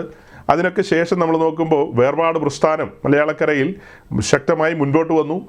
അങ്ങനെ വേർപാട് പ്രസ്ഥാനവും അതിനൊക്കെ ശേഷം നമ്മൾ കാണുന്നത് പെന്തക്കോസ്റ്റ് മൂവ്മെൻറ്റ് വരികയാണ്. അതായത് നിലവിലുള്ള സംവിധാനത്തെ നവീകരിക്കുക എന്നുള്ളതിലപ്പുറമായി ഒരു പൂർവീകരണത്തിന് പ്രാധാന്യം കൊടുത്തുകൊണ്ട്, അതായത് പൂർവീകരണം എന്നുള്ളതുകൊണ്ട് നമ്മൾ ഉദ്ദേശിക്കുന്നത് മാളിക മുറിയിലേക്ക് മടങ്ങി വരിക, ക്രൂശിൻ്റെ ചുവട്ടിലേക്ക് മടങ്ങി വരിക, അവിടെ മുതൽ ആരംഭിക്കുക. 1-ാം നൂറ്റാണ്ടിലെ സഭ ആരംഭിച്ചത് എവിടെയോ എങ്ങനെയോ ആ സെയിം പാറ്റേണിൽ തന്നെ മുൻപോട്ട് പോകേണ്ടതുണ്ട്. വിശ്വാസത്താലുള്ള നീതീകരണം, അങ്ങനെ വിശ്വാസത്താൽ നീതീകരിക്കപ്പെട്ടവർ വിശ്വാസ സ്നാനത്തിന് ഇറങ്ങിത്തിരിക്കുക, അങ്ങനെ അവർ ആത്മസ്നാനം പ്രാപിക്കുക, അവർ വിശുദ്ധ ജീവിതം നയിച്ചുകൊണ്ട് ജയജീവിതത്തിലേക്ക് പ്രവേശിക്കുക. അതുപോലെ തന്നെ അപ്പോസ്തലന്മാർ പഠിപ്പിച്ച പഠിപ്പിക്കലുകൾ, അവർ കാണിച്ചു തന്ന വേർപാടിൻ്റെ ഉപദേശങ്ങൾ എന്നുവേണ്ട അങ്ങനെ ആ കാര്യങ്ങളെല്ലാം അപ്പോസ്തലന്മാർ, അതായത് പത്രോസ് തൻ്റെ ആദ്യത്തെ പ്രസംഗത്തിൽ തന്നെ അവിടെ തടിച്ചുകൂടിയ ആളുകളോട് പറയുന്നത് എന്താ? കാര്യങ്ങളെല്ലാം പറഞ്ഞു കഴിഞ്ഞിട്ട് പറയാണ്, ഒടുക്കം പറയാണ്, ഈ വക്രതയുള്ള തലമുറയിൽ നിങ്ങൾ വേർപെട്ടിരിപ്പിന്ന്, ഈ ലോകത്തിൽ നിന്ന് നിങ്ങൾ വേർപെട്ടിരിക്കണം എന്ന് വെച്ചാൽ മനുഷ്യരാരുമായിട്ട് ബന്ധമുണ്ടാകരുതെന്നല്ലല്ലോ അർത്ഥം. അതായത് ലോകത്തിൻ്റെ സിസ്റ്റങ്ങളുണ്ട്, ആ സിസ്റ്റങ്ങളോട് അനുരൂപരാകരുത് എന്നുള്ളൊരു ബോധ്യമാണ് കൊടുക്കുന്നത്. അപ്പോൾ പെന്തക്കോസ്റ്റ് മൂവ്മെൻറ്റ് മലയാളക്കരയിൽ ആരംഭിച്ചപ്പോൾ മാളികമുറിയിൽ പരിശുദ്ധാത്മാവ് എങ്ങനെ ചലിപ്പിച്ചോ അതുപോലൊരു ചലനമാണ് സംഭവിച്ചത്. അതുപോലൊരു ചലനമാണ് സാമുദായിക സഭകളുടെ അടിത്തറകളൊക്കെ ഇളകുമാറ് വലിയ പ്രകമ്പനം തന്നെയാണ് സൃഷ്ടിച്ചത്. ഓരോരോ സ്ഥലങ്ങളിൽ വലിയ ദൈവപ്രവർത്തികൾ, വിശേഷിച്ച് മധ്യ തിരുവിതാംകൂറിൽ വലിയ വിപ്ലവങ്ങളാണ് നടന്നത്. വലിയ അമ്പരചുംബികളായ പള്ളികളൊക്കെ വിട്ട് ചെറിയ സംവിധാനങ്ങളിൽ, ചെറിയ ചായ്പുകളിലും പുല്ലുമേഞ്ഞ വീടുകളിലും അതുപോലെ ചാണകം മെഴുകിയ തറകളിലൊക്കെ ഇരുന്നു കൊണ്ട് ജനം ആത്മാവിൽ ആരാധിക്കാൻ ഇറങ്ങിത്തിരിച്ചു. അവിടെയൊക്കെ പരിശുദ്ധാത്മാവിൻ്റെ പ്രവർത്തനം തന്നെ. പരിശുദ്ധാത്മാവ് അവരുടെ കണ്ണിന് മുമ്പിൽ എന്താ തുറന്നു കൊടുത്തത്? ദൈവവചനമാണ് തുറന്നു കൊടുത്തത്. അങ്ങനെ അവർക്ക് വചനം തുറന്നു കിട്ടിയപ്പോൾ അവർ കാര്യങ്ങളെ വിശകലനം ചെയ്തു, തട്ടിച്ചു നോക്കി. തങ്ങൾ ഇതുവരെ അനുവർത്തിച്ചു പോന്നുകൊണ്ടിരുന്ന കാര്യങ്ങൾ ദൈവവചനത്തിന് നിരക്കുന്നതല്ല. വചനം അവർക്ക് വെളിപ്പെട്ടല്ലോ. വിശ്വാസത്താലാണ് നീതീകരണം. കൊച്ചു കുഞ്ഞിൻ്റെ തലയിൽ വെള്ളം തളിക്കുന്നതല്ല യഥാർത്ഥ ദൈവരാജ്യ പ്രവേശനത്തിൻ്റെ രീതി എന്നുള്ളത് അവർക്ക് മനസ്സിലായി. അങ്ങനെയല്ലേ പുറത്തിറങ്ങി വന്നത്, അങ്ങനെയല്ലേ ആളുകൾ വന്നത്. പരിശുദ്ധാത്മാവിൻ്റെ വലിയ പ്രവർത്തനത്താൽ മുന്നോട്ട് വന്ന ആ ഒരു സമൂഹം അതിൻ്റെ 3, 4, 5 തലമുറക്കാരൊക്കെ ആയി ഇപ്പോഴെന്നാണ് പറയുന്നത്. 3-ാം തലമുറയോ 4-ാം തലമുറയോ 5-ാം തലമുറയോ ഒക്കെ ഉണ്ട് ഇവിടെ. അപ്പോൾ ആ ആദ്യ തലമുറയുടെ ഉള്ളിലുണ്ടായിരുന്ന ആ ഒരു ദൈവസ്നേഹവും ആ ഒരു സമർപ്പണാനുഭവമൊന്നും ഇന്നത്തെ തലമുറയ്ക്കില്ല. പഴയകാല പെന്തിക്കോസ്റ്റിൽ നിന്ന പല പിതാക്കന്മാരുടെയും മക്കളെയും കൊച്ചുമക്കളെയൊക്കെ ഞാൻ പരിചയപ്പെട്ടിട്ടുണ്ട്. ഞാൻ അത്ഭുതപ്പെട്ടു പോയിട്ടുണ്ട്. അവർക്കൊന്നും ഇതൊരു വലിയ സീരിയസ് അല്ല. എല്ലാവരുടെയും കാര്യമല്ല കേട്ടോ, എല്ലാവരുടെയും കാര്യമല്ല ഞാൻ പറഞ്ഞത്, ചിലരുടെയൊക്കെ കാര്യമാണ് പറഞ്ഞത്. കാരണം മുഴുവൻ ആൾക്കാരെയൊന്നും ഞാൻ കണ്ടിട്ടില്ലല്ലോ. ഞാൻ കണ്ടിട്ടുള്ള ചില മനുഷ്യർ സംസാരിക്കുകയും ബന്ധപ്പെടുകയൊക്കെ ചെയ്തതിൽ നിന്ന് മനസ്സിലായ കാര്യമാണ് പറഞ്ഞത്. അവർക്ക് അത്ര വലിയ ഹെഡേക്കൊന്നുമില്ല. അവർ പെന്തക്കോസ്റ്റിൽ മുന്നോട്ട് പോകുന്നു. അവരുടെ ആളുകളൊക്കെ വിദേശത്തും അവിടെ ഇവിടെയൊക്കെയാണ്. നാട്ടിൽ എല്ലാവിധ സുഖ സംവിധാനങ്ങളും ഒക്കെ ഉണ്ട്. കർത്താവ് അനുഗ്രഹിച്ചു, മാനിച്ചു. അതിൽ സ്തോത്രം. സഭായോഗമൊന്നും മുടക്കുന്നില്ല, എല്ലാത്തിനും പങ്കെടുക്കുന്നുണ്ട്, അത്യാവശ്യം കാര്യങ്ങളൊക്കെ ചെയ്യുന്നുണ്ട്, ചെയ്യേണ്ട കാര്യങ്ങളൊക്കെ ചെയ്യുന്നുണ്ട്. അങ്ങനെ അങ്ങ് പോകുന്നു. ഒരു പൊത്തുവരുത്ത അനുഭവത്തിൽ അങ്ങനെ അങ്ങ് പോകുന്നു. പക്ഷെ പണ്ട് അങ്ങനെയല്ലായിരുന്നു. പണ്ട് ആളുകൾ ഇറങ്ങിത്തിരിച്ച് ആ ഒരു കാലഘട്ടത്തിൽ വചനത്തിന് വേണ്ടിയ ദാഹമായിരുന്നു. പലരും കൂലിപ്പണിക്ക് പോകുന്ന ആളുകൾ പകൽ ആ പണിക്കൊക്കെ പോയിട്ട് മണ്ണെണ്ണ വിളക്കിൻ്റെ വെളിച്ചത്തിൽ അവർ ദൈവസന്നിധിയിൽ അവരുടെ പായിൽ അവർ മുഴങ്കാലിൽ ഇരുന്നു കൊണ്ട് ദൈവവചനം ധ്യാനിക്കുകയാണ്, ആർത്തിയോടെ ധ്യാനിക്കുകയാണ്. അതിനവരെ സഹായിക്കുന്നത് പരിശുദ്ധാത്മാവാണ്. അവരെന്ന് കുടുംബമായിട്ട് ആത്മാവിൽ നിറഞ്ഞ ദൈവത്തെ ആരാധിക്കും. കുടുംബമായി വന്നവരുടെ കാര്യമാണ് പറയുന്നത്. അതുപോലെ അടുത്ത ദിവസത്തെ സഭായോഗം എന്നൊക്കെ പറയുന്നത് ഇങ്ങനെ 1 മണിക്ക് 1 മിനിറ്റ് മുമ്പ് ആശീർവാദം പറയുന്ന രീതിയൊന്നുമല്ല. അതൊക്കെ അങ്ങ് നീണ്ടുപോകും. 3 മണി 4 മണി വരെയൊക്കെ പോകും. പരിശുദ്ധാത്മാവിൻ്റെ ചലനമുണ്ട് സഭയിൽ. അതും കഴിഞ്ഞ് അവർ ദേശത്ത് പരസ്യങ്ങളിൽ പ്രസംഗിക്കും, ക്രിസ്തുവിനെ ഉയർത്തും. ഒരാവേശമായിരുന്നു അവർക്ക്. കേവലം ആവേശം മാത്രമല്ല, ആത്മാവിൽ നിറഞ്ഞ് ആ ഒരു ആവേശം, തങ്ങളറിഞ്ഞ സത്യം മറ്റുള്ളവരെ അറിയിക്കണം. ഒരു വാഞ്ചയായിരുന്നു മറ്റുള്ളവരെ അറിയിക്കണം. അതിനുവേണ്ടിയുള്ള വലിയൊരു ഉത്സാഹം അവരിലുണ്ടായിരുന്നു. അവിടെ മഴ പെയ്തുകൊണ്ടിരിക്കുകയായിരുന്നു സഹോദരങ്ങളെ, പരിശുദ്ധാത്മാവിൻ്റെ മഴ. ഇവിടെ ഇരമ്യാവിൻ്റെ പുസ്തകത്തിൽ നമ്മൾ വായിച്ച ദേശത്തെ മഴ എന്നുള്ളത് നമ്മൾ എങ്ങനെയാണ് വിവക്ഷിക്കുന്നത്? നമ്മൾ കടന്നു വന്നിട്ടുള്ള ദൈവരാജ്യത്തോടുള്ള ബന്ധത്തിൽ അവിടെ മഴ പെയ്യുന്നത് നിന്നിരിക്കുന്നു. പരിശുദ്ധാത്മാവിൻ്റെ മഴ വേണ്ട വിധത്തിൽ പെയ്യുന്നില്ല. മഴ പെയ്യാത്തത് കൊണ്ടാണ് ഉണങ്ങി വരണ്ട് കിടക്കുന്നത്. വരണ്ട അനുഭവങ്ങളുണ്ട്, കാഠിന്യമേറിയ അനുഭവങ്ങളുണ്ട്. അതെങ്ങനെ മനസ്സിലാവും? പലരോട് സംസാരിക്കുമ്പോൾ നമുക്കറിയാമല്ലോ, ആ ഒരു തണുപ്പ് ഫീൽ ചെയ്യില്ല. പലപ്പോഴും ഉണങ്ങി വരണ്ട അനുഭവങ്ങളാണ്, കാഠിന്യങ്ങളാണ്. പരിശുദ്ധാത്മാവിൻ്റെ പ്രവർത്തനം വേണ്ട വിധത്തിലില്ല. വ്യക്തി ജീവിതങ്ങളിൽ പരിശുദ്ധാത്മാവിൻ്റെ പ്രവർത്തനം വേണ്ട വിധത്തിലില്ല. അതുകൊണ്ടാണ് പല പ്രതിസന്ധികൾക്കും പ്രശ്നങ്ങൾക്കും ഒക്കെ കാരണമായി തീരുന്നത്. പരിശുദ്ധാത്മാവിൻ്റെ മഴ വേണ്ട വിധത്തിൽ പെയ്യുകയായിരുന്നെങ്കിൽ മലയാളക്കരയിലെ പെന്തക്കോസ്ത് സമൂഹത്തിൻ്റെ രീതികളൊക്കെ മാറിപ്പോയേനെ. ആ സഹോദരങ്ങൾ എൻ്റെ മുമ്പിൽ ഉയർത്തിയ വേറെ ചില വാദഗതികളുണ്ട്. അതായത് ഈ ആരംഭകാലത്ത് മലയാളക്കരയിൽ പെന്തക്കോസ്റ്റിന് ബൈബിൾ കോളേജോ സെമിനാരികളോ സെറാംപൂർ അഫിലിയേഷനോ ATA അഫിലിയേഷനോ ഒന്നും ഉണ്ടായിരുന്നില്ല. ഇതൊന്നും ഉണ്ടായിരുന്നില്ല. കാലങ്ങൾ ഒത്തിരി മുൻപോട്ട് പോയതിന് ശേഷമാണ് മാവേലിക്കരയിൽ ഒരു ട്രെയിനിങ് സെൻറ്റർ ആരംഭിക്കുന്നത്. ആദ്യത്തെ ട്രെയിനിങ് സെൻറ്റർ ബദേൽ ഇൻസ്റ്റിറ്റ്യൂട്ട് ആരംഭിക്കുന്നത്. ആരംഭ സമയത്ത് ശുശ്രൂഷയ്ക്ക് വേണ്ടി സമർപ്പിക്കപ്പെട്ട് വരുന്നവരെ ദൈവവചനത്തിൽ നിന്ന് പഠിപ്പിക്കാനും അതുപോലെ ശുശ്രൂഷയ്ക്ക് വേണ്ടി അവരെ ഒരുക്കുക, ട്രെയിനിങ് കൊടുക്കുക. എത്ര മനോഹരമായൊരു വാക്കാണ് ഒരു ട്രെയിനിങ് സെൻറ്റർ, ഒരു ഇൻസ്റ്റിറ്റ്യൂട്ട്. ആ ട്രെയിനിങ് സെൻറ്ററിൽ നിന്ന് ട്രെയിനിങ് പൂർത്തിയായി പുറത്തു വരുന്നവർ സുവിശേഷവുമായിട്ട് തെരുവിലേക്ക് ഇറങ്ങുകയാണ്. അവർ ദേശങ്ങളിൽ നിന്ന് ദേശങ്ങളിലേക്ക് കടന്നു പോവുകയാണ്. അങ്ങനെ അവിടെ സുവിശേഷം അറിയിച്ച് സഭകൾ സ്ഥാപിക്കുകയാണ്. അതായിരുന്നു ആ കാലഘട്ടത്തിലെ ഒരു രീതി. അതിനുശേഷം നമുക്ക് ബൈബിൾ സ്കൂളുകൾ വന്നു, ബൈബിൾ കോളേജുകളായി. പിന്നീട് അതിന് കുറച്ചും കൂടെ മോഡിഫിക്കേഷൻ വന്ന് സെമിനാരികളായി.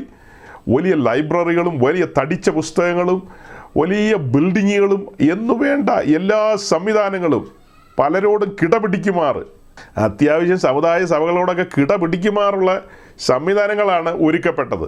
പക്ഷേ എന്നോട് സംസാരിച്ച സഹോദരങ്ങൾ പറഞ്ഞ എന്താ, ഈ ഒരു സമൂഹം പിന്നത്തേതിൽ അക്കാഡമിക്കിന് അമിത പ്രാധാന്യം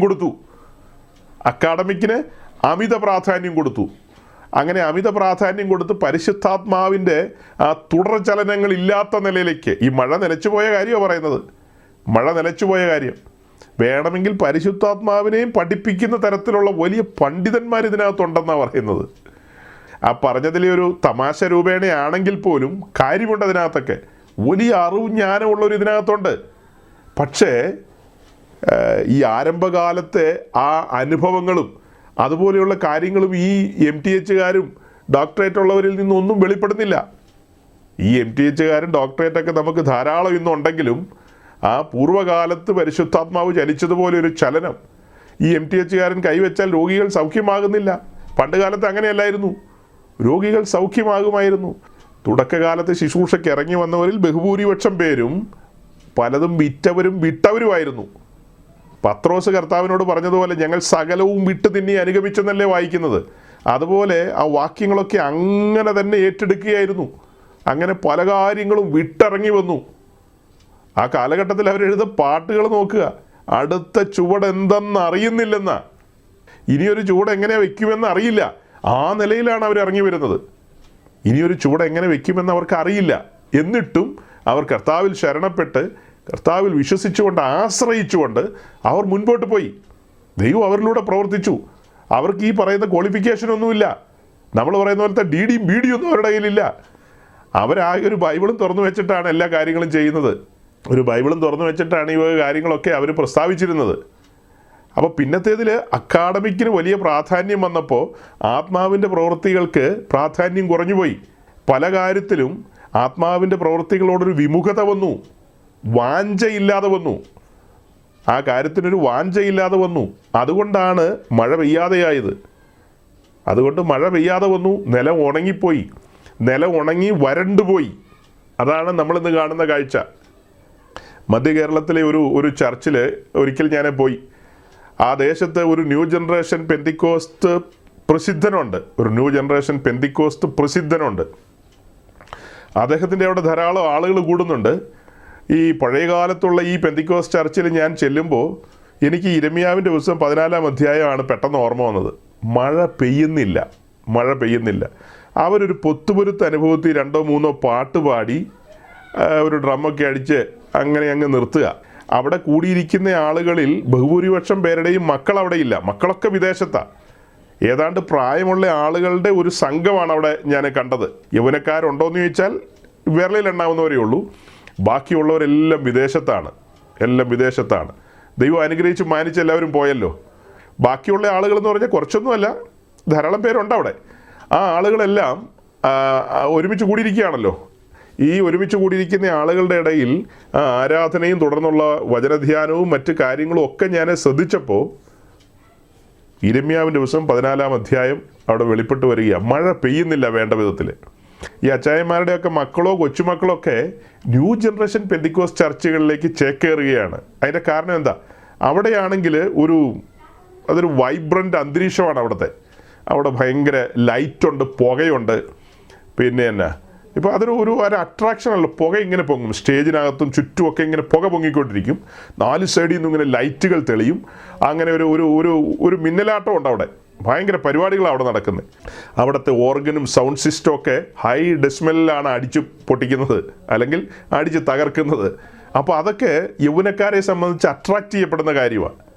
അപ്പോൾ അവിടെ അവർ ഇമോഷണലായിട്ട് സംസാരിക്കും, അതിൻ്റെ കൂട്ടത്തിൽ പാട്ട് പാടും, ഇടയ്ക്ക് ചിലതൊക്കെ പറയും, വീണ്ടും പാടും. അങ്ങനെ ഒരു പ്രത്യേക അന്തരീക്ഷമാണത്, ഒരു പ്രത്യേക അന്തരീക്ഷം. അവരൊക്കെ പറയുന്ന പോലെ തന്നെ ഞാൻ അതിനോട് യോജിക്കുക. ഒരു പ്രത്യേക അന്തരീക്ഷമാണ്. അപ്പോൾ ആ അന്തരീക്ഷം അങ്ങനെ നിൽക്കും. അതങ്ങനെ കൂടുതൽ സമയം നിന്നിട്ട് പിന്നെ അവസാനം ഒരു 10-20 മിനിറ്റ് അവർ ദൈവവചനത്തിൽ നിന്നൊക്കെ സംസാരിക്കും. അതെല്ലാം എന്താ? അതെല്ലാം നിന്നെ അനുഗ്രഹിക്കും, മാനിക്കും, നിന്നെ കൊമ്പത്ത് കയറ്റും എന്നുള്ള കാര്യങ്ങളാണ് പിന്നെ പറയുന്നതൊക്കെ. പിന്നീടുള്ള ശുശ്രൂഷകൾ, വിടുതൽ ശുശ്രൂഷകൾ, അങ്ങനെയുള്ള കാര്യങ്ങളൊക്കെ കഴിഞ്ഞ് 1 മണി 2 മണിയാകുമ്പോൾ എല്ലാവരും വീട്ടിൽ പോകും.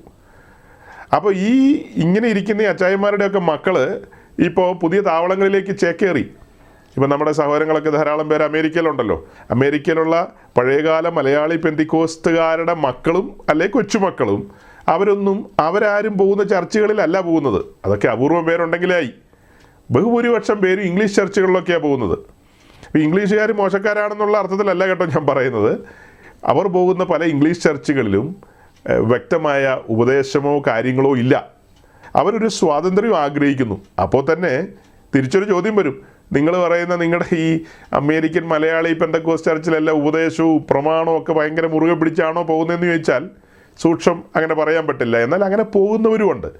അങ്ങനെ പോകാതെ വന്നതുകൊണ്ടല്ലേ, പ്രമാണത്തെ മുറുകെ പിടിച്ചുകൊണ്ട് ആ മഴയിൽ തന്നെ നിൽക്കാൻ പൂർവന്മാരെ ആഗ്രഹിക്കാത്തത് കൊണ്ടല്ലേ പിള്ളേർ അടുത്ത തലങ്ങളിലേക്ക് പോയത്. ഈ പറയപ്പെട്ട മുതിർന്നവർ ആ മഴയിൽ, ദേശത്ത് മഴയില്ലെന്ന് പറഞ്ഞല്ലോ, ആ മഴയിൽ, പരിശുദ്ധാത്മാവിൻ്റെ മഴയിൽ തന്നെ അവർ നിൽക്കാൻ ആഗ്രഹിക്കുകയായിരുന്നെങ്കിൽ അവരുടെ തലമുറകൾ അങ്ങനെ പോകുമോ? തലമുറകൾ വേറെ വഴിക്ക് പോവുമോ? മഴയില്ലാത്തതുകൊണ്ടല്ലേ പിള്ളേരും പോയത്. പിള്ളേർ നോക്കുമ്പോൾ ഇവിടെ പ്രത്യേകിച്ച് ഒന്നുമില്ല. അവിടെയാണെങ്കിൽ അവിടെ മഴയുണ്ടെന്ന് ചോദിച്ചാൽ മഴയില്ലെങ്കിൽ എന്താ, ഡ്യൂപ്ലിക്കേറ്റ് മഴ അവിടെ ഉണ്ടല്ലോ.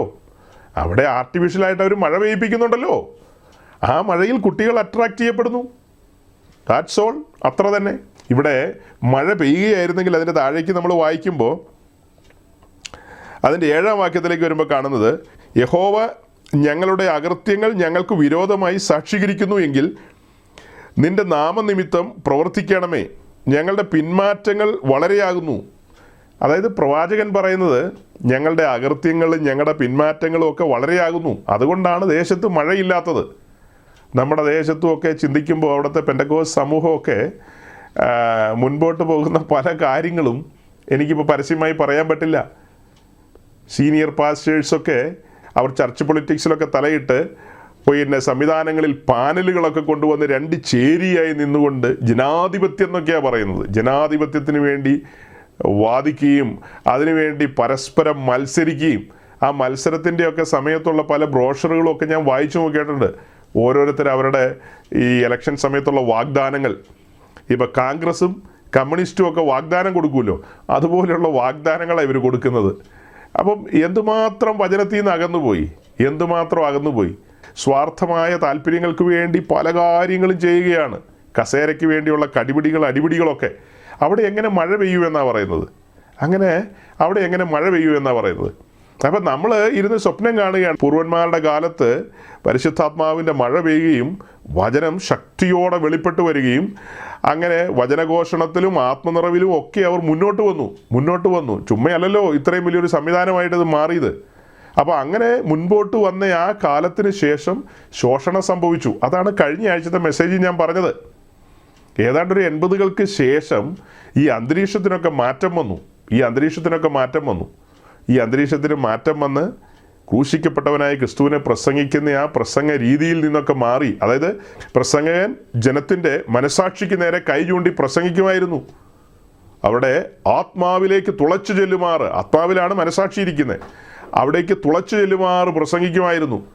പക്ഷേ കാലങ്ങൾ മുൻപോട്ട് പോയപ്പോൾ പ്രസംഗകരെല്ലാം ഹൈലി ഇമോഷണലായിട്ട് പ്രസംഗിക്കാൻ ആരംഭിച്ചു. വൈകാരികമായി ജനത്തെ തട്ടി ഉണർത്തുമാറ് അവരുടെ താല്പര്യങ്ങൾക്കനുസരിച്ച് കാളക്കുട്ടികളെ ഉണ്ടാക്കുന്നൊരു കാലം വന്നു.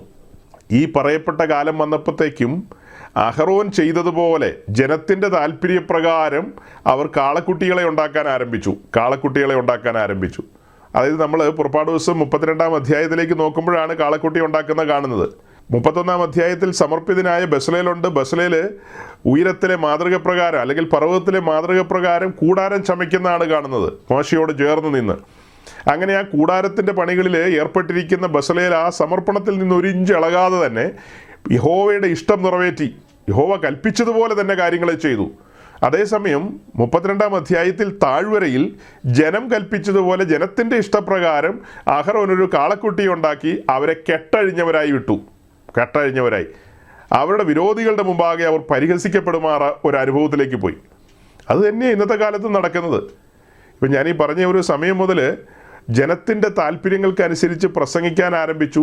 അങ്ങനെ ആരംഭിച്ച് വചനം വെളിപ്പെടാതെയായി. വചനം എന്ന് വെച്ചാൽ ചുമ്മാ ബുദ്ധിയിൽ എന്തൊക്കെയോ പറയുന്നതല്ലാതെ ഗൗരവമായ നിലയിൽ വചനം വെളിപ്പെടുന്നില്ല. വെളിപ്പാടിൽ ആത്മാവിൻ്റെ നിറവിൽ നിന്ന് വചനം പ്രസ്താവിക്കുന്ന ആ ഒരു രീതിക്ക് മാറ്റം വന്നു. നമ്മൾ പുറപ്പാട് ദിവസം 12-ാം അധ്യായത്തിലേക്ക് വരുമ്പോൾ ഇസ്രായേൽ മിസ്രൈമിൽ നിന്ന് പുറത്തേക്ക് വരുന്നുണ്ടല്ലോ. ആ പുറപ്പെട്ട് വരുന്ന സമയത്ത് അവരോട് പറഞ്ഞ കാര്യം എന്താ? അവർ പെസഹ കുഞ്ഞാടിനെ അറുത്ത് അതിൻ്റെ മാംസം തീയിൽ ചുട്ട് ഭക്ഷിക്കണം. അതിൻ്റെ കൂട്ടത്തിൽ ചെയ്യേണ്ട കാര്യങ്ങളും ഉണ്ട് അവിടെ. അപ്പം മാംസം തീയിൽ ചുട്ടാണ് ഭക്ഷിക്കേണ്ടത്. ഇപ്പം നമ്മളോട് ചോദ്യം ചോദിച്ച സഹോദരങ്ങളോട് നമ്മൾ മറുപടി പറയാമെന്ന് കൂട്ടിക്കോ. ഇപ്പോൾ നമ്മുടെ ചിന്തയാണ് ഈ പറയുന്നത്. ഈ മാംസം വെള്ളത്തിൽ പുഴുങ്ങിയിട്ട് ഭക്ഷിക്കാൻ പാടില്ല, അത് തീയിൽ ചുട്ട് തന്നെയാണ് ഭക്ഷിക്കേണ്ടത്. അപ്പോൾ മലയാളക്കരയിൽ പെന്തിക്കോസ്തിൻ്റെ ആരംഭ കാലഘട്ടത്തിൽ തീയിൽ ചുട്ട് തന്നെയാണ് ഈ പെസഹ കുഞ്ഞാടിൻ്റെ മാംസം അഥവാ ദൈവത്തിൻ്റെ വചനം പരിശുദ്ധാത്മാവിൻ്റെ അഗ്നിയിലാണ് അത് ചൂടോടെ വിളമ്പിയിരുന്നത്. എന്നാൽ പിൽക്കാലത്ത് അറിവ് ജീർപ്പിക്കുമെന്നാണല്ലോ പറയുന്നത്. പിന്നീട് ഈ മാംസം തീക്കകത്ത് ചുട്ടല്ല കൊടുക്കുന്നത്, അത് വെള്ളത്തിൽ പുഴുങ്ങിയിട്ട് കൊടുക്കുന്നൊരു കാലം വന്നു. അങ്ങനെ ഒരു കാലത്താണ് നമ്മളിപ്പോൾ ജീവിക്കുന്നത്. അങ്ങനെ ഒരു കാലഘട്ടത്തിലാണ് ജീവിക്കുന്നത്. അപ്പോൾ ശരിയായ പാറ്റേൺ എന്താ? ഇത് തീയിൽ ചുട്ട് തന്നെയാണ് കൊടുക്കേണ്ടത്. പരിശുദ്ധാത്മാവിൻ്റെ പ്രവർത്തനം നിശ്ചയമായും സഭയിൽ വേണം. പരിശുദ്ധാത്മാവിൻ്റെ പ്രവർത്തനം ഇതൊക്കെ എന്തിനു പ്രസംഗിക്കുന്നു എന്ന് ചോദിച്ചാൽ ഓരോരുത്തരുടെ ഉള്ളിൽ തട്ടാൻ വേണ്ടിയാണ്. ഒരു ബോധ്യം വരണം. നാം ഉൾപ്പെട്ട് നിൽക്കുന്ന ആ ഒരു സമൂഹം അത് ഒരു നിഴല് പോലെ നിന്നാൽ പോരാ, അത് ശക്തിയോടെ പുറത്തേക്ക് വരണം. അതായത് പണ്ടത്തെ അനുഭവത്തിൻ്റെ കഥ എന്ന് പറഞ്ഞുകൊണ്ടിരുന്നിട്ട് കാര്യമുണ്ടോ? ഇപ്പം നമ്മളെന്താ പറഞ്ഞുകൊണ്ടിരിക്കുന്നത്? പണ്ട് അങ്ങനെയായിരുന്നു, പൂർവന്മാരെ പരിശുദ്ധാത്മാവ് നടത്തിയതും അവരുടെ കയ്യാൽ അത്ഭുതങ്ങളും അടയാളങ്ങളും ഒക്കെ സംഭവിച്ചു എന്നാണ് പറയുന്നത്. എന്നാൽ അത് ഈ തലമുറയിൽ നമ്മുടെ കാലഘട്ടത്തിൽ സംഭവിക്കണം. നമ്മുടെ ചുറ്റും കാണുന്ന ഈ ന്യൂ ജനറേഷൻ കൂട്ടങ്ങളിൽ അങ്ങനെയൊക്കെ നടക്കുന്നില്ലെന്ന് ചോദിച്ചാൽ അതൊന്നും നമ്മൾ അംഗീകരിക്കുന്നില്ല. അവർ ഓടുകയും ചാടുകയും ഒക്കെ ചെയ്യുന്നുണ്ട്. പക്ഷേ അവർ വചനത്തിലേക്ക് മടങ്ങി വരുന്നില്ല. അവർ ക്രൂശിക്കപ്പെട്ടവനായി ക്രിസ്തുവിനെ ഉയർത്തുന്നില്ല. ഈ ന്യൂ ജനറേഷൻ ഗ്രൂപ്പിനെ കുറിച്ച് സംസാരിക്കണമെന്നാണ് ഞാൻ ചിന്തിച്ചത് ഇത് കഴിഞ്ഞിട്ട്. പക്ഷേ അതിലേക്ക് കടന്നു പോകാൻ സമയമില്ലാത്തതുകൊണ്ട് ഈ കാര്യങ്ങളെല്ലാം ആ ഒരു ടോപ്പിക്കിലേക്ക് നമുക്ക് അടുത്ത ദിവസത്തെ മീറ്റിങ്ങിൽ അത് പറയാം. അത് പറയുമ്പോൾ നമ്മൾ കാണുന്ന ന്യൂനത എന്താണ്? എല്ലാവർക്കും സ്വാതന്ത്ര്യമുണ്ട് എന്ത് കാര്യം ചെയ്യാനും. പക്ഷേ നമ്മൾ ഈ ഒരു സമൂഹം അനുവർത്തിക്കുന്ന രീതികളെ എന്തുകൊണ്ട് വിയോജിക്കുന്നു, നമ്മുടെ വിയോജിപ്പ് എന്താണെന്നുള്ളത് നമുക്ക് പറയാമല്ലോ. അത് നമുക്ക് കൃത്യമായി പറയാം. അത് നമ്മൾ അടുത്ത ദിവസം പറയും. അപ്പം ഞാൻ പറഞ്ഞു വരുന്നതിൻ്റെ സാരം, പരിശുദ്ധാത്മാവിൻ്റെ പ്രവർത്തനം എന്ന് പറഞ്ഞ് പല കാര്യങ്ങളൊക്കെ നടക്കുന്നുണ്ടെങ്കിലും ഇവരാരും വചനത്തിലേക്ക് മടങ്ങി വരുന്നില്ല. ഇത് രണ്ടും ബാലൻസ് ചെയ്ത് പോകണമെന്നേ. അതങ്ങനെ ബാലൻസ് ചെയ്ത് പോയില്ലെങ്കിൽ അപകടമാണ്.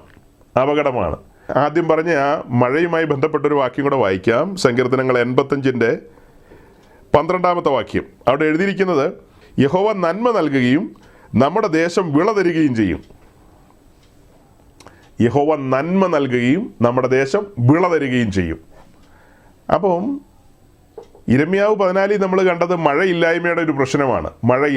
മഴയില്ലാത്തതുകൊണ്ട് ദേശം ഉണങ്ങി വരണ്ട് നിൽക്കുന്നു.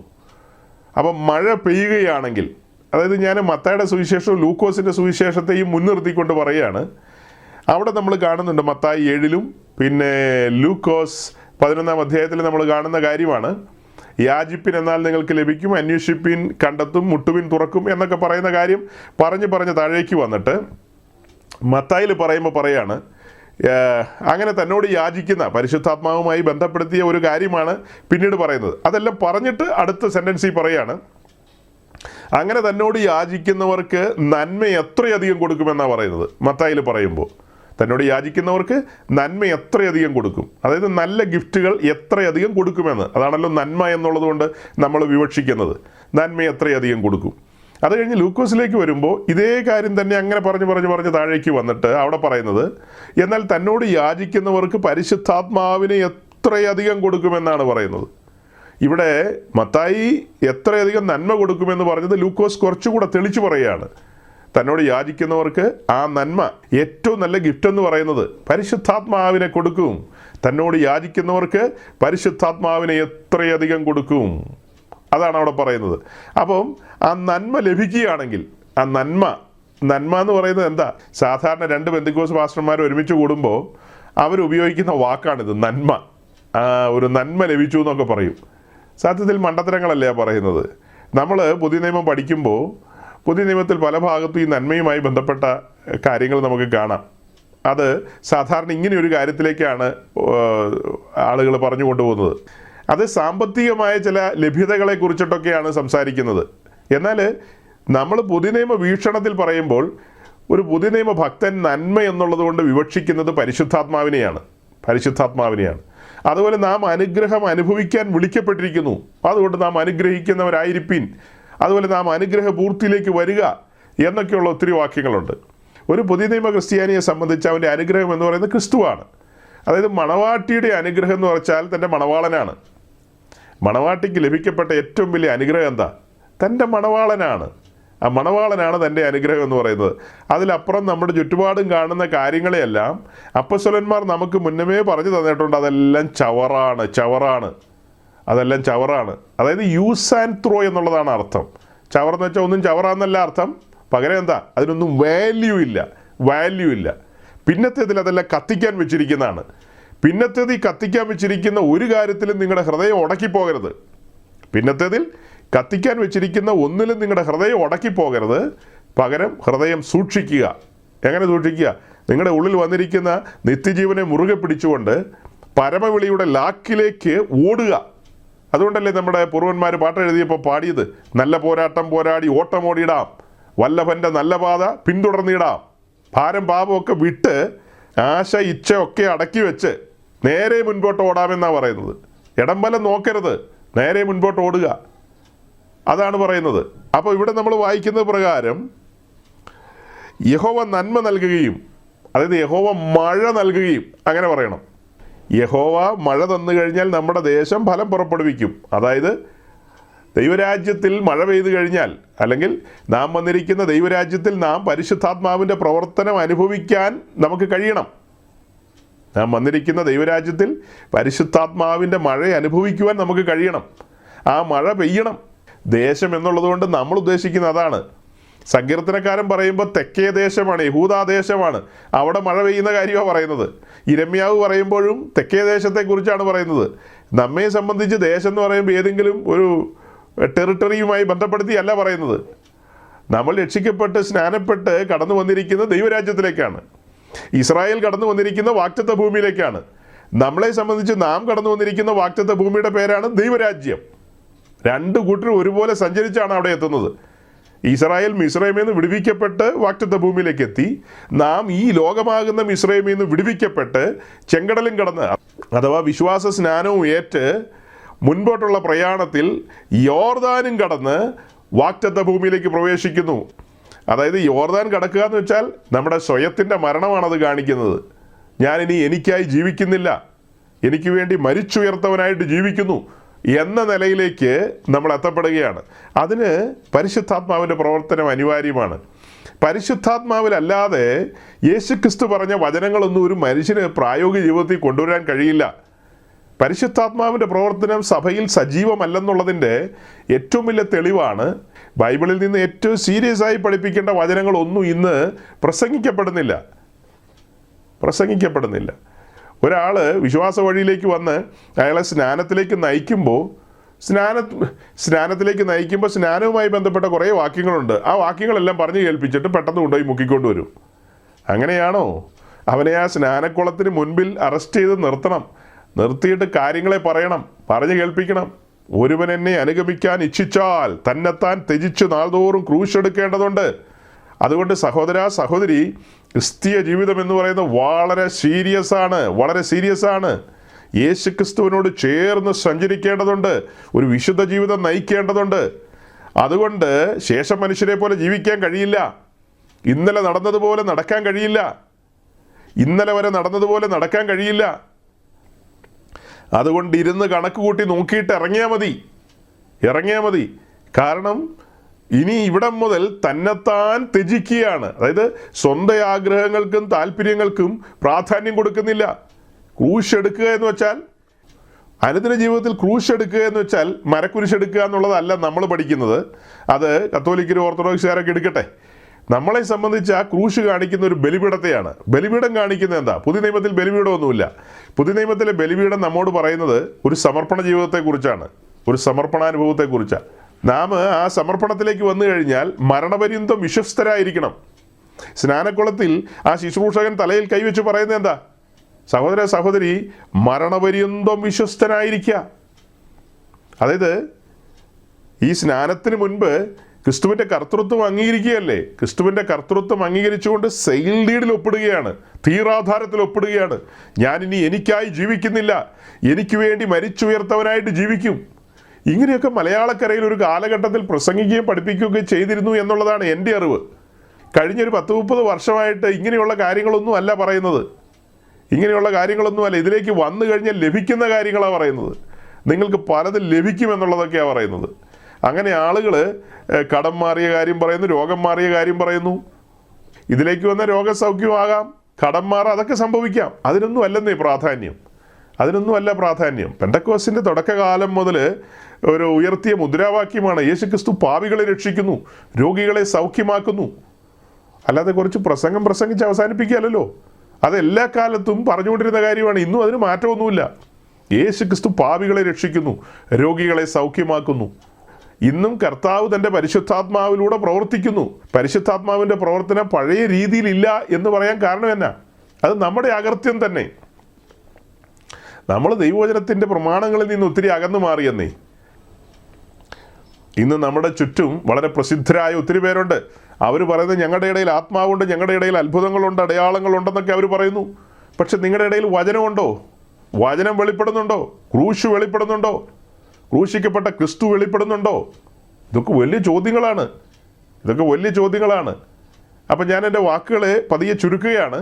അതായത് പരിശുദ്ധാത്മാവിൻ്റെ പ്രവർത്തനത്തിന് കൊതിക്കുന്നൊരു സമൂഹമാണ് നമ്മൾ ആവലോടെ കാത്തിരിക്കുകയാണ്. ദൈവത്തിൻ്റെ നദിയിൽ നിന്ന് വെള്ളം ഒഴുകണം, ആ തെളിനീര് ഒഴുകണം, ശക്തമായി ഒഴുകണം. ജനം ഇറങ്ങണം ആ നദിയിലേക്ക്. നരിയാണിയോളമല്ല, മുട്ടോളമല്ല, അരയോളമല്ല, ജനം ഇറങ്ങണം, ആ നദിയിൽ നീന്തി തുടിക്കണം. അങ്ങനെ പരിശുദ്ധാത്മാവിനാൽ നിറയപ്പെട്ട് ആത്മശക്തിയാൽ ജയകരമായൊരു ക്രിസ്തീയ ജീവിതം നയിക്കുവാൻ വിശുദ്ധന്മാരെ പ്രാപ്തരാക്കണം. ഒരു ശുശ്രൂഷകൻ എന്ന നിലയിൽ ഞാൻ ആഗ്രഹിക്കുന്ന അതാണ്. ആത്മാവിൽ നിറയപ്പെടുമ്പോൾ മാത്രമേ നമുക്ക് വചനം വെളിപ്പെട്ട് കിട്ടുകയുള്ളൂ. ആത്മനിറവിൽ പലരും ഇന്ന് 2 അന്യഭാഷ പറഞ്ഞ് അതിലങ്ങ് തൃപ്തിപ്പെട്ടിരിക്കുകയാണ്. പരിശുദ്ധാത്മനിറവിൻ്റെ അടയാളം തന്നെയാണ് അന്യഭാഷ പറയുന്നത്.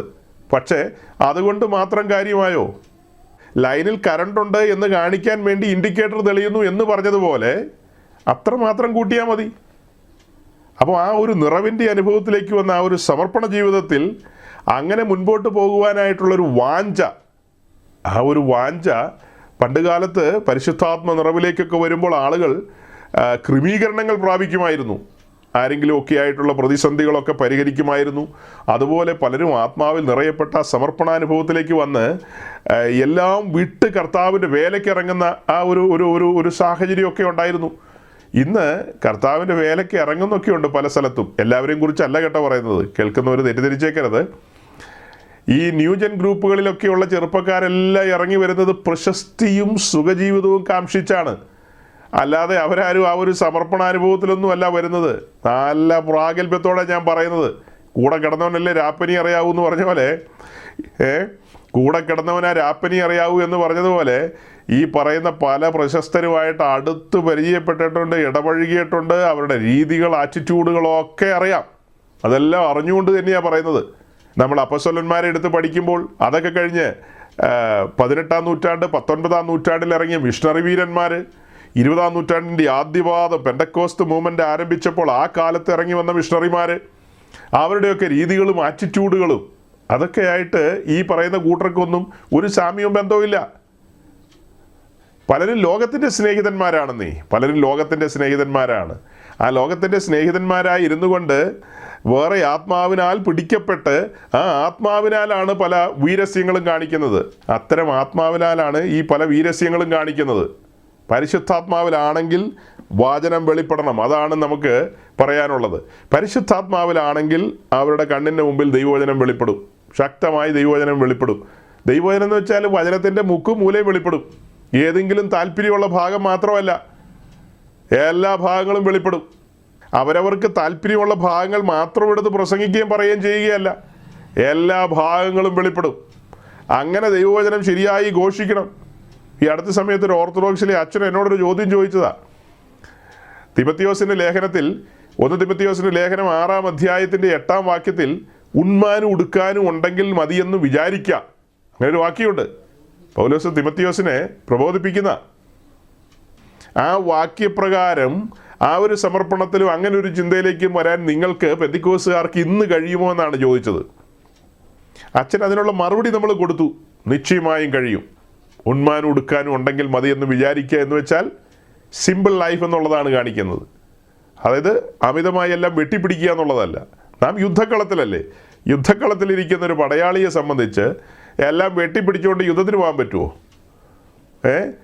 യുദ്ധക്കളത്തിൽ നിൽക്കുന്നൊരു പടയാളിയെ സംബന്ധിച്ച് ആ പടയാളി അവൻ്റെ വീട്ടിലുള്ള സകല സാധനങ്ങളും പാട്ടക്കെട്ടും ചുമന്നുകൊണ്ടല്ലോ അവൻ യുദ്ധത്തിന് പോകുന്നത്. അതുപോലെ യുദ്ധക്കളത്തിൽ നിൽക്കുന്ന നമ്മെ സംബന്ധിച്ച് ആ യുദ്ധം ചെയ്യാനുള്ള നമ്മുടെ പ്രാപ്തി കുറഞ്ഞു പോകും. പാണ്ടക്കെട്ടൊക്കെ ആയിട്ട് വന്നു കഴിഞ്ഞാൽ ശത്രു നമ്മളെ എയ്തു വീഴ്ത്തും.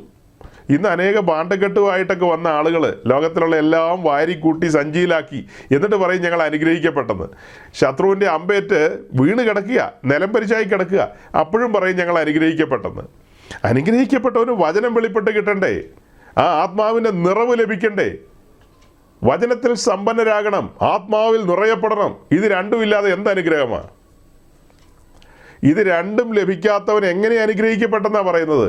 ന്യൂയോർക്കിൽ എത്തിക്കഴിഞ്ഞാൽ അനുഗ്രഹിക്കപ്പെടുമെന്നാണോ വചനം പറയുന്നത്? ന്യൂയോർക്കിലല്ല, ഏത് അന്റാർട്ടിക്കയിൽ എത്തിയാലും വചനത്തിലും ആത്മാവിലും സമ്പന്നരായില്ലെങ്കിൽ അവൻ ദരിദ്രൻ തന്നെയാണ്, അവൻ ദരിദ്രനാണ്. വചനത്തിലും ആത്മാവിലും സമ്പന്നരാകണം. അപ്പോൾ നമ്മൾ പറഞ്ഞു വന്നത് എന്താ? നമ്മുടെ പൂർവന്മാരുടെ കാലത്ത് പരിശുദ്ധാത്മാവിൻ്റെ മഴ പെയ്തിരുന്നു, ശക്തിയോടെ ദൈവസഭ മുന്നോട്ട് വന്നു.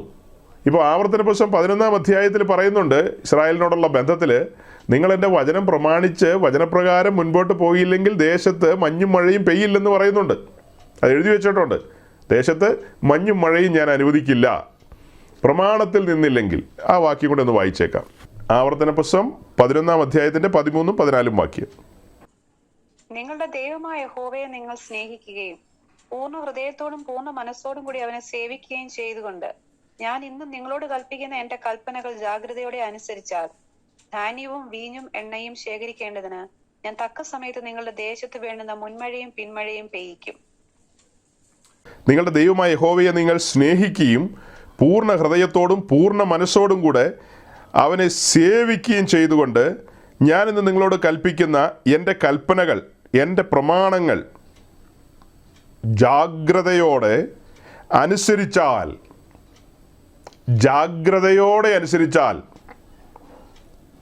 ധാന്യവും വീഞ്ഞും എണ്ണയും ശേഖരിക്കേണ്ടതിന് ഞാൻ തക്ക സമയത്ത് നിങ്ങളുടെ ദേശത്തിന് വേണ്ടുന്ന മുൻമഴയും പിന്മഴയും പെയ്യിക്കും.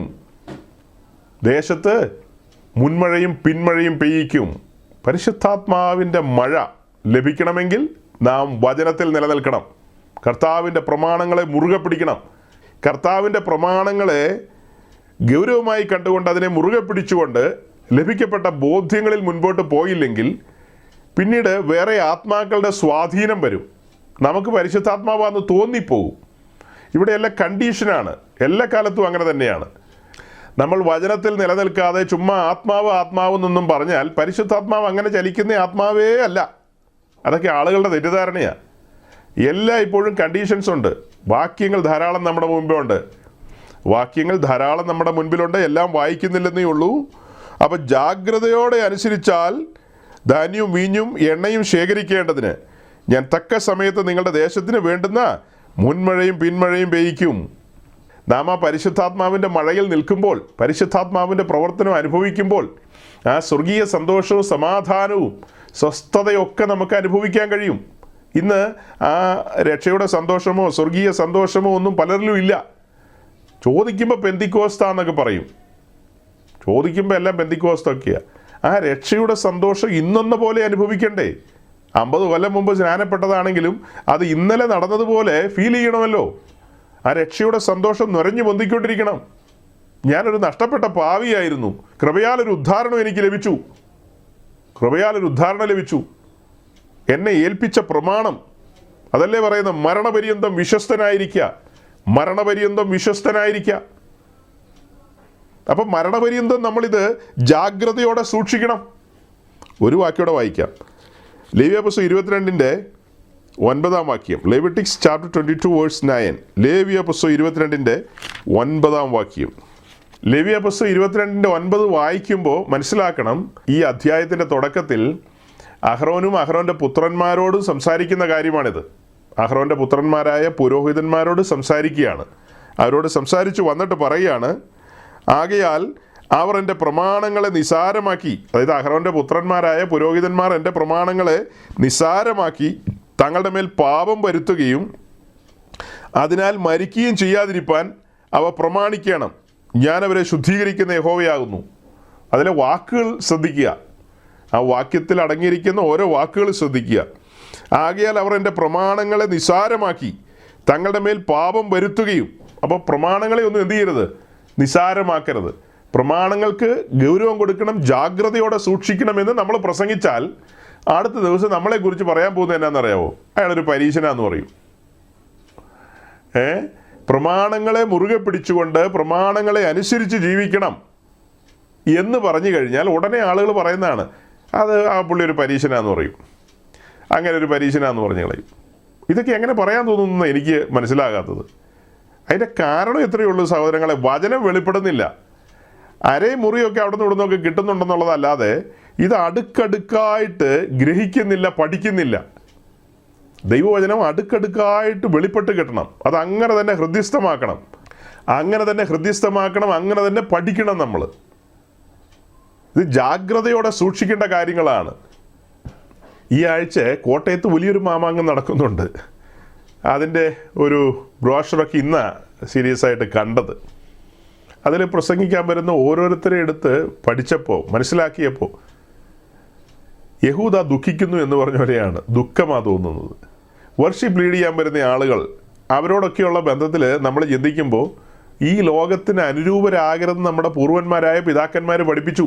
ഈ ലോകത്തിന് അനുരൂപരാകരുത്, ശേഷം മനുഷ്യരെ പോലെ ആകരുത് നമ്മുടെ രീതികൾ എന്നൊക്കെ പറഞ്ഞെങ്കിലും നമ്മൾ പല കാര്യത്തിലും കോംപ്രമൈസ് ചെയ്യുകയാണ്, പലതും നിസ്സാരമാക്കുകയാണ്. ജാഗ്രതയോടെ മുറുകെ പിടിക്കേണ്ട കാര്യങ്ങൾ ജാഗ്രതയോടെ മുറുകെ പിടിക്കുന്നില്ല. അതുകൊണ്ട് മഴ പെയ്യുന്നില്ല. നമ്മൾ ആർട്ടിഫിഷ്യലായിട്ട് മഴ പെയ്യിപ്പിക്കാൻ അമേരിക്കന്നോ കൊറിയെന്നോ എവിടെ നിന്നൊക്കെയോ ആളുകളെ കൊണ്ടുവന്ന് മഴ പെയ്യിപ്പിക്കാൻ നോക്കുക. സഹോദരങ്ങളെ, മഴ പെയ്യാനേ കൊറിയെന്നോ അമേരിക്കന്നൊന്നും ആൾ വരണ്ട. നമ്മൾ ജാഗ്രതയോടെ ദൈവത്തിൻ്റെ വചനം പ്രമാണിച്ചാൽ മതി. ഈ വചനത്തിൽ രസിക്കണം, യഹോവയുടെ ന്യായപ്രമാണത്തിൽ രസിക്കണം, യഹോവയിൽ തന്നെ രസിക്കണം. ആ വചനം നമ്മുടെ ജീവൻ്റെ ഭാഗമായി തീരണം. അങ്ങനെ അനുദിനം നമ്മൾ അന്വേഷിച്ചുകൊണ്ടിരിക്കണം, ദൈവേഷ്ടം അന്വേഷിക്കണം. നമ്മുടെ ജീവിതത്തിൽ ചെയ്യുന്ന കാര്യങ്ങളൊക്കെ ദൈവേഷ്ടമാണോ, ദൈവത്തിൻ്റെ ഹിതപ്രകാരമാണോ എന്ന് അന്വേഷിച്ചുകൊണ്ടിരിക്കണം. അല്ലാതെ ആർട്ടിഫിഷ്യൽ മഴ പെയ്യിപ്പിക്കാനല്ല പോണ്ടത്. പണ്ട് കാലത്ത് നമ്മുടെ പൂർവന്മാർ ക്രൂശിക്കപ്പെട്ടവനായി ക്രിസ്തുവിനെ ഉയർത്തിയിരുന്നു. ക്രൂശ് മുൻനിർത്തിക്കൊണ്ടായിരുന്നു അവർ പരസ്യയോഗവും കൺവെൻഷനും ഒക്കെ നടത്തിയിരുന്നത്. പ്രസംഗരുടെ പേര് പോലും പറയാറില്ല, ഫോട്ടോയൊന്നും വെക്കാറില്ല. സുവിശേഷ മഹായോഗം. അതല്ലാതെ അവർ നിരന്തരം പരസ്യയോഗങ്ങളിലൊക്കെ പ്രസംഗിച്ചിരുന്നല്ലോ. അവിടെയൊന്നും അമേരിക്കക്കാരിയോ ആഫ്രിക്കക്കാരിയോ ഓസ്ട്രേലിയക്കാരിയോ ഒന്നും മുൻനിർത്തിക്കൊണ്ട് അവരുടെയൊന്നും വലിയ ഫോട്ടോയൊന്നും കാണിച്ചിട്ടല്ല ആളുകളെ അട്രാക്റ്റ് ചെയ്തിരുന്നത്. പെന്തക്കോസ്റ്റിലേക്ക് ജനം അട്രാക്റ്റ് ചെയ്യപ്പെട്ടു വന്നത് എന്താ? ക്രൂശ് വെളിപ്പെട്ടു. ക്രൂശിൻ്റെ ശക്തിയാണ് ജനത്തെ വലിച്ചടിപ്പിച്ചത്. ഞാനിന്ന് ഒരു ഫോട്ടോ കണ്ടപ്പോൾ എനിക്ക് സങ്കടം തോന്നി. ഏതാണ്ട് പെന്തക്കോസ്റ്റുകാരുടെ ഒരു ചാനലുണ്ടല്ലോ, ഈ നെടുമ്പ്ര ഉദേശിയുടെ ഒരു ചാനല്, ആ ചാനലുകാർ പബ്ലിഷ് ചെയ്തിരിക്കുന്ന ഫോട്ടോയാ. ആ ചാനലുകാർ പബ്ലിഷ് ചെയ്തിരിക്കുന്ന ഒരു ഫോട്ടോയാണ്.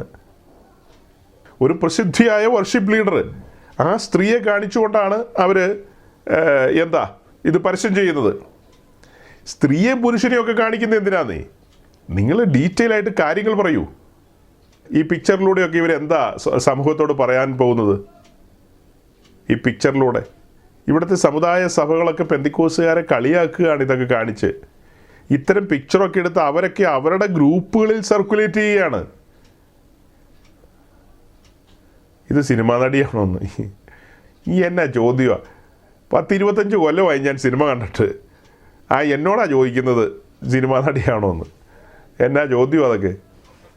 സിനിമാ നടിയാണോ എന്നാ നടിയാണോ? ഞാനിന്ന് നമ്മുടെ സഹോദരിമാരോട് പറഞ്ഞേ, ഇതുപോലെ നിങ്ങളൊക്കെ അടിച്ച് മിന്നിച്ച് നടക്കണം. നിങ്ങൾ ഈ സജിപ്പാസിൻ്റെ പ്രസംഗം കേട്ട് ഒരു ദുരന്തമായി പോകരുത്. പകരം നിങ്ങൾ ഇടയ്ക്ക് ജോയി ആലുക്കാസും മറ്റേ ആലുക്കാസും ഒക്കെ സന്ദർശിച്ച് ഇതുപോലെ അടിച്ച് മിന്നിച്ച്, എത്രയോ ബ്യൂട്ടി പാർലർ വനിതകളെ ഉള്ളത്. നിങ്ങളിങ്ങനെ ഈ 16-ാം നൂറ്റാണ്ടിലെ ആ പെണ്ണുങ്ങളെ പോലെ നടന്നു കഴിഞ്ഞാൽ ഒരു അനുഗ്രഹിക്കപ്പെട്ടവരാന്ന് പറയുമോ? മിന്നി അടിച്ച് നടക്കണം. ഞാനങ്ങനെ പറഞ്ഞിട്ടിരിക്കുകയെന്ന്. ഓക്കെ സഹോദരങ്ങൾ, ഇന്ന് രാവിലെ ഞാൻ ഈ പിക്ചർ കണ്ടു കഴിഞ്ഞപ്പോൾ അതിൻ്റെ പുറകിൽ ഒരു വീഡിയോയും കൂടെ ഒരു സഹോദരൻ അയച്ചു തന്നു. ആ വീഡിയോയിൽ ഇവരുടെ ഒരു പ്രൊമോഷണൽ വീഡിയോയാണത്. ആ വീഡിയോയിൽ ഞാൻ നോക്കുമ്പോൾ ഈ ചാനലുകാരുടെ ഒരു കൊയർ ഗ്രൂപ്പിനെ കാണാം. പിന്നെ ഈ ബാക്കി പാട്ട് പാടാൻ വരുന്ന ഒരു 4-5 സ്ത്രീകളുണ്ട്, അവരെയൊക്കെ കാണിക്കുന്നുണ്ട്. ഇതിൽ രസം എന്താണെന്ന് വെച്ച് കഴിഞ്ഞാൽ ഈ ചാനലുകാരുടെ കൊയർ സംഘം എന്ന് പറയുന്നത് വെള്ള ഡ്രസ്സൊക്കെയാണ് ധരിച്ചിരിക്കുന്നത്. പിന്നെ എല്ലാവരും തല മറച്ചുകൊണ്ട് മൂടുപടം ഇട്ടുകൊണ്ടാണ് പാട്ട് പാടാൻ നിൽക്കുന്നത്. അതെന്തിനാണെന്ന് മനസ്സിലാകുന്നില്ല. ബാക്കി നിൽക്കുന്ന പുള്ളിക്കാരികളൊന്നും ഒരു മൂടുപടം ഇട്ടിട്ടില്ല. പിന്നെ ഇവർ മാത്രം മൂടുപടം ഇടുന്നത് എന്തിനാ? ഈ ബാക്കി പാടാൻ വരുന്നത് അമേരിക്കക്കാരാണോ എവിടത്തുകാരാണോ ആർക്കറിയാം, നമ്മൾ അന്വേഷിക്കാനൊന്നും പോയില്ല. അവരൊന്നും ഒരു മൂടുപടം ഇടുന്നില്ല, ഒരു പടം ഇടുന്നില്ല. അവരൊക്കെ ലിപ്സ്റ്റിക്കൊക്കെ ഇട്ട് ആടയാഭരണങ്ങളാൽ അലങ്കരിക്കപ്പെട്ട് അടിച്ച് പൊളിച്ച് തകർത്തെന്ന് വേണേൽ പറയാം. മലയാള ഭാഷയിൽ പറഞ്ഞു കഴിഞ്ഞാൽ അങ്ങനെ പറയാം അല്ലേ, അടിച്ച് പൊളിച്ച്. അങ്ങനെ നിന്നിട്ടാണ് അവർ താഴ്വരയിലെ മാതൃക പ്രകാരം ആരാധിച്ചുകൊണ്ടിരിക്കുക. അന്നേരം ഇവിടെ ചാനലുകാരുടെ കൊയറുകാർ വെള്ള ഉടുപ്പൊക്കെ ഇട്ട് തലയിൽ മൂടുപടമൊക്കെ ഇട്ടുകൊണ്ടാണ് അവർ നിന്ന് പാട്ട് പാടാൻ വരുന്നത്. ഇതെങ്ങനെ ബാലൻസ് ചെയ്യും? ഒരു കൂട്ടർ അതിലൊന്നും വിശ്വസിക്കാത്തവർ മറ്റൊരു കൂട്ടർ തലയിൽ തുണി ഇട്ടുകൊണ്ട് വരുന്നു. ഇവർ രണ്ടുപേരും കൂടെ നിന്ന് എങ്ങനെ ആരാധിക്കുമെന്നാണ് ഈ പറയുന്നത്? എനിക്കൊന്നും മനസ്സിലാകുന്നില്ല. ആ പ്രസംഗിക്കുന്നവരെ കുറിച്ചൊന്നും നമുക്കൊരു അഭിപ്രായമില്ല. നിങ്ങളൊരു ചെറിയ കൂട്ടമാണ്. ആ ചെറിയ കൂട്ടത്തോടെ എനിക്ക് പറയാനുള്ളത്, ഇനി ഇതിലും അപ്പുറമായ കാര്യങ്ങൾ നമ്മുടെ ദേശത്ത് നടക്കും. വേർപാട് നഷ്ടപ്പെടുത്തിക്കൊണ്ട്, പ്രമാണത്തെ ജാഗ്രതയോടെ പിടിക്കാതെ അതിനെ എറിഞ്ഞു കളഞ്ഞുകൊണ്ട്, അങ്ങനെയൊക്കെയുള്ള കാര്യങ്ങൾ നടക്കുമ്പോൾ അതിനോടൊന്നും ചേരാതെ വിശുദ്ധി മലിനമാകാതെ യഹോവയുടെ വിശുദ്ധ ഉപകരണങ്ങളെ ചുമക്കുന്നവരാ നാം. അതുകൊണ്ട് പലതിൽ നിന്നും വിട്ടുപോരുവിൻ എന്ന് പ്രവാചകൻ പണ്ട് പറഞ്ഞു വെച്ചത് അത് ഞാനിന്ന് എടുത്തു പറയുകയാണ്. പലതിൽ നിന്നും വിട്ടുപോരുവിൻ. പലതിൽ നിന്നും നമ്മൾ വിട്ടുപോരേണ്ടതുണ്ട്. ഇന്ന് കാണുന്ന ഈ സോക്കോൾഡ് പെന്തിക്കോസ്തിൻ്റെ പല നയങ്ങളിൽ നിന്നും നമ്മൾ വിട്ടുപോരേണ്ടതുണ്ട്. അപ്പോൾ പിന്നെ ന്യൂ ജനറേഷൻ്റെ കാര്യം പറയണോ? നിലവിൽ നമ്മൾ ഉൾപ്പെട്ട് നിൽക്കുന്ന പെന്തിക്കോസ്തിൻ്റെ തമാശകളുണ്ട് പലതും. ആ തമാശകളിലൊന്നും പോയി വീണ് വിരുത് തെറ്റിക്കരുത്. പലതിൽ നിന്നും നമ്മൾ വിട്ടുപോരണം. നമ്മൾ വിശുദ്ധി സൂക്ഷിക്കേണ്ട ഒരു സമൂഹമാണ്.